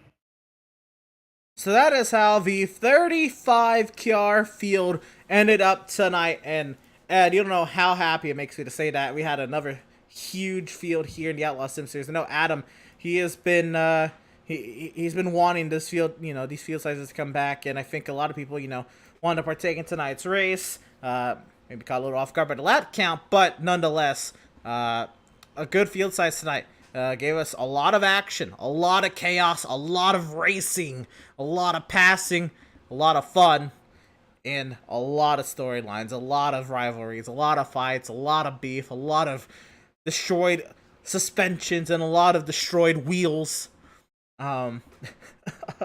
Chaotic night to say the least, Ed. Yeah, more the beef, if anything. I'm not going to lie, but I mean, I love it when there's kind of more action than anything involved in this race. I mean, Charlotte just proved to be another one of those chaotic races that we've had on this season. I think this has to go down as probably one of the top 3 races we had this season, in my opinion, with all the action and chaos we had all night. So it's definitely great to see the regular season rounding out with that kind of race, with just a couple races left before we get playoff searching. But not bad from Charlotte, not bad. We come here one more time, though, but not so bad for the Oval. Certainly. We got a little bit more post-race coverage to do if there's anybody still left around. More post-race interviews on the far side of this break. Don't you go anywhere. Post-race coverage of tonight's Outlaws Sim Series Round 24 here from the Charlotte Motor Speedway, presented by Elite 7 Racing. News on the far side.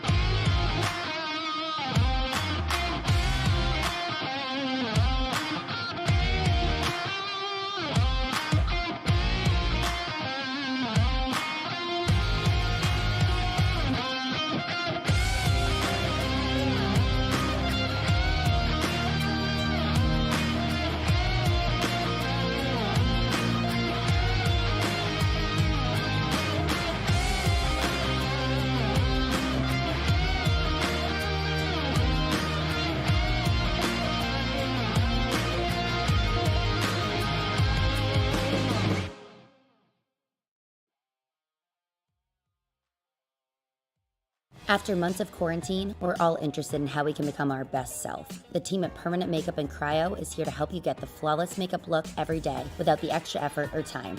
When it comes to your appearance, you deserve the best care that money can buy.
Welcome, race fans, back to the virtual Charlotte Motor Speedway in the post-race coverage of tonight's 24th round of 36 on the season. It was a long one tonight, but we'll be wrapping this one up quickly here. We are joined with third place finisher Reese Schaefer. He's in by with Ed Scher.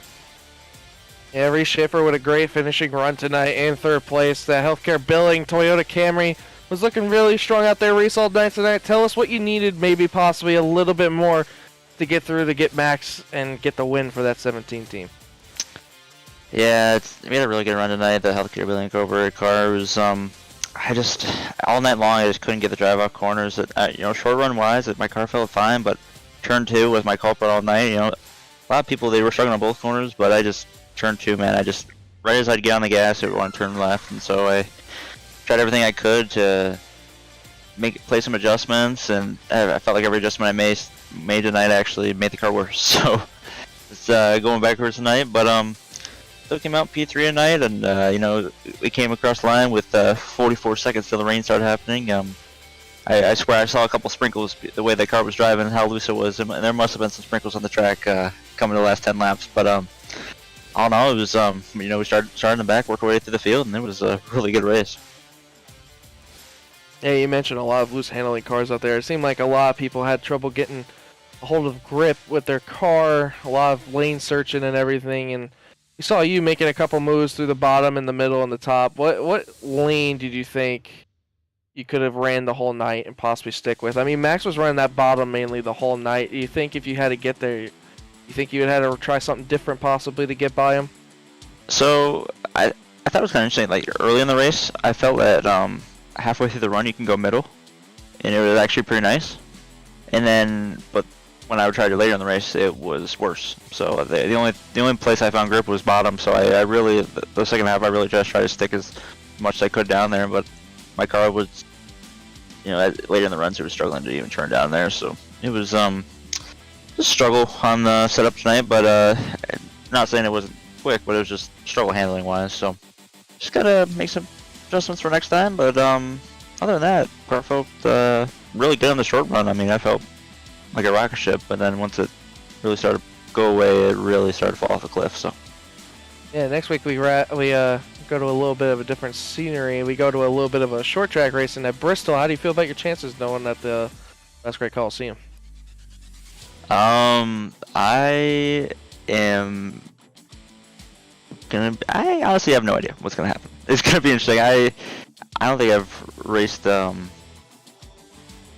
any super short tracks in a while, especially in these cars. So I think it's gonna be interesting seeing like how much the car can take. How much hitting each other, and just those tracks though. It's all about just getting to the end, right? Just try to stay out of the mayhem best you can, because I mean half the time you can't see it, and when you turn around the corner, you're right into it. So just gotta stay out of the mayhem and stick around the front, because good things usually happen. Well, Reese, congratulations on your third place finish, my man, and have a great little week off until we go to Bristol. But we'll see you in Bristol, Tennessee next week, my man. Sounds good, Ed. Have a good night. Third place finisher, driver of the number 17, Reese Schaefer. Again, a wild race tonight for the 17 of Reese. And again, another one that matches the car number there, Ed. 17 laps for the car number 17. Pretty nice. Yeah, not bad. We're getting on a little bit of catch here. So, this is somebody that I've been looking forward to interview the second I saw his name on the starting grid, because I didn't see the entry list. Landon Lacey. Oh my goodness. Wow, it's been a minute since I talked to you, man. And you showed up tonight. You had to start at the back because you missed driver's meeting. And all of a sudden, a few cautions, you're in the top 10. And then you're battling for the lead, tooth and nail with Max Service down that final run. What'd you make of your return to the Outlaws Sim Series? I mean, it's a pretty good return to come back and finish top 5, and also battle for the lead there for a little bit with Max. And I felt like I had a car that could match Max. I just made way too many mistakes throughout the entire race. And Max made very, very little mistakes. So I think for me tonight that ultimately made the difference. It was a fun race to come back on, but it was really a little sloppy. Right. And I knew, again, you just came in, so I don't know how much practice you even got at this track with this car. But was there appeal with maybe just the car track combo, or what got you in here tonight to run another Outlaws race? Well, one, I'm coming back to SRN, and yes, that's a fixed league, but I really haven't raced these cars that much since since the latest build update. Just because for some reason me and this car don't get along, and I've been trying to stay away from it. But now that Road to Pro's over and I can start, being a little bit more open about what I race. I saw the session tonight. I was like, hey, why don't I jump in? Didn't really have a set for tonight either. Just kind of threw something in there from earlier in the season at Charlotte. It's a little bit tight at the beginning, made a couple adjustments and got it working right. They're probably about after the second or third pit stop, but overall, very, very happy with the outcome for tonight. So you say you don't really get along with this car. You show up tonight though, a great run. I know you did have a few mistakes tonight. I know you'll clean those up as time progresses. But what did you learn about the car tonight then that you can take with you moving forward? I mean, there's already some things I've learned about this car. Like I was talking to Adrian before I joined y'all up here in the booth about some of the changes that he was making to his car, and I was like, man, it's crazy how one small change in this car can make a massive change on the racetrack. You can't really throw the book at it like you used to be able to with the Gen 6 car. These cars are so much more reactive to what you do to it.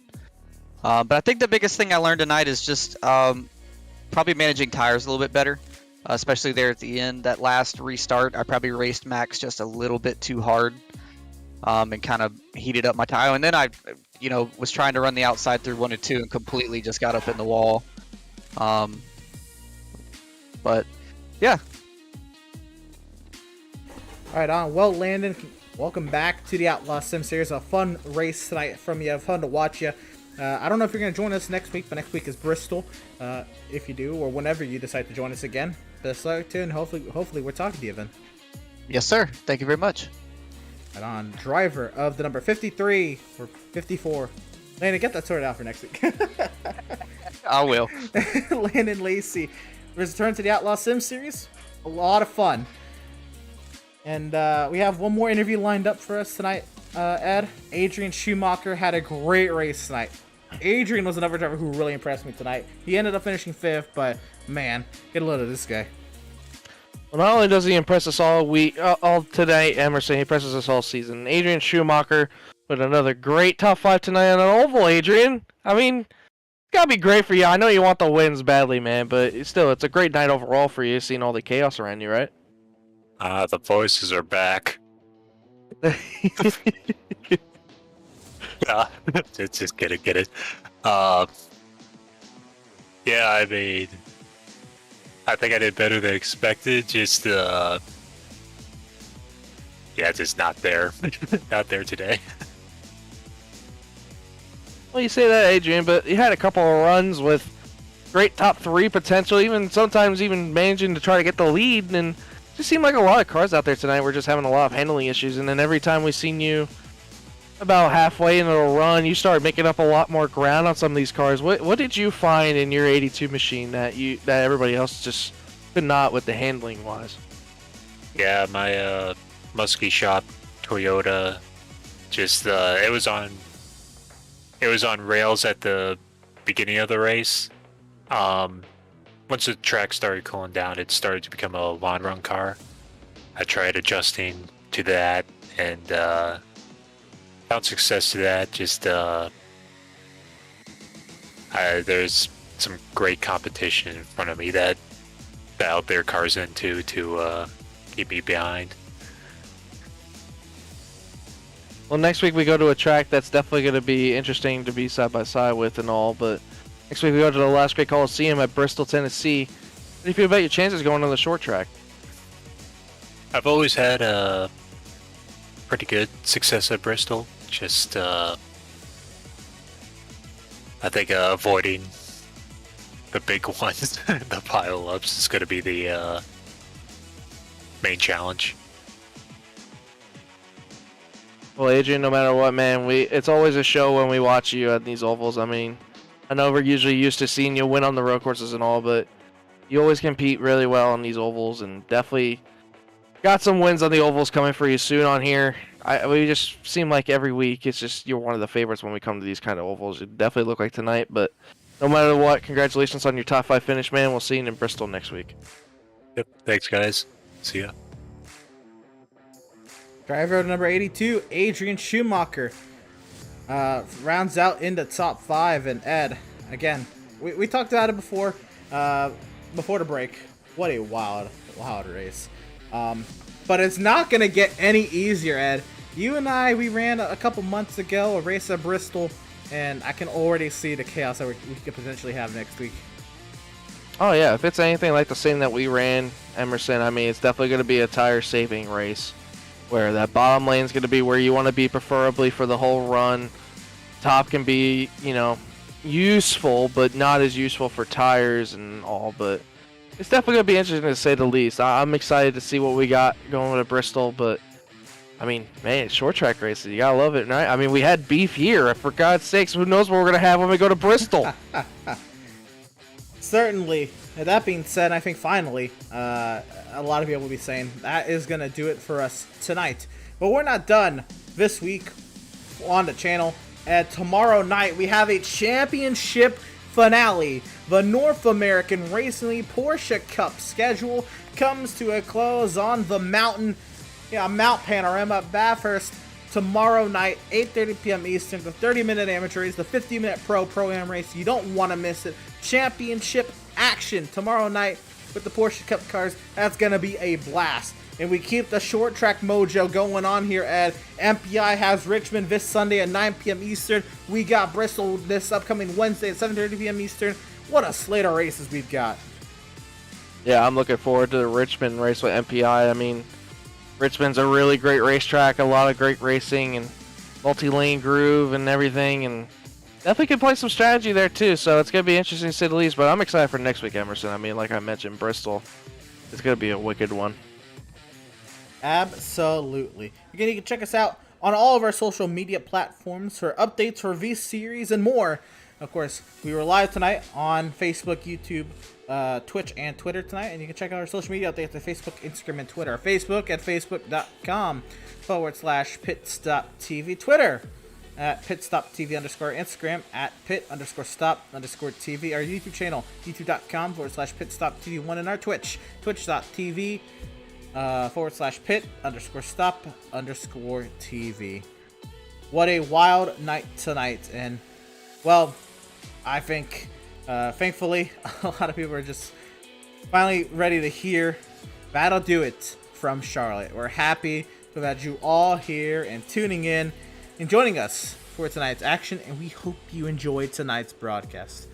For all at Pit Stop TV, Ed Shearer beside me on the mic, I am Emerson Arden.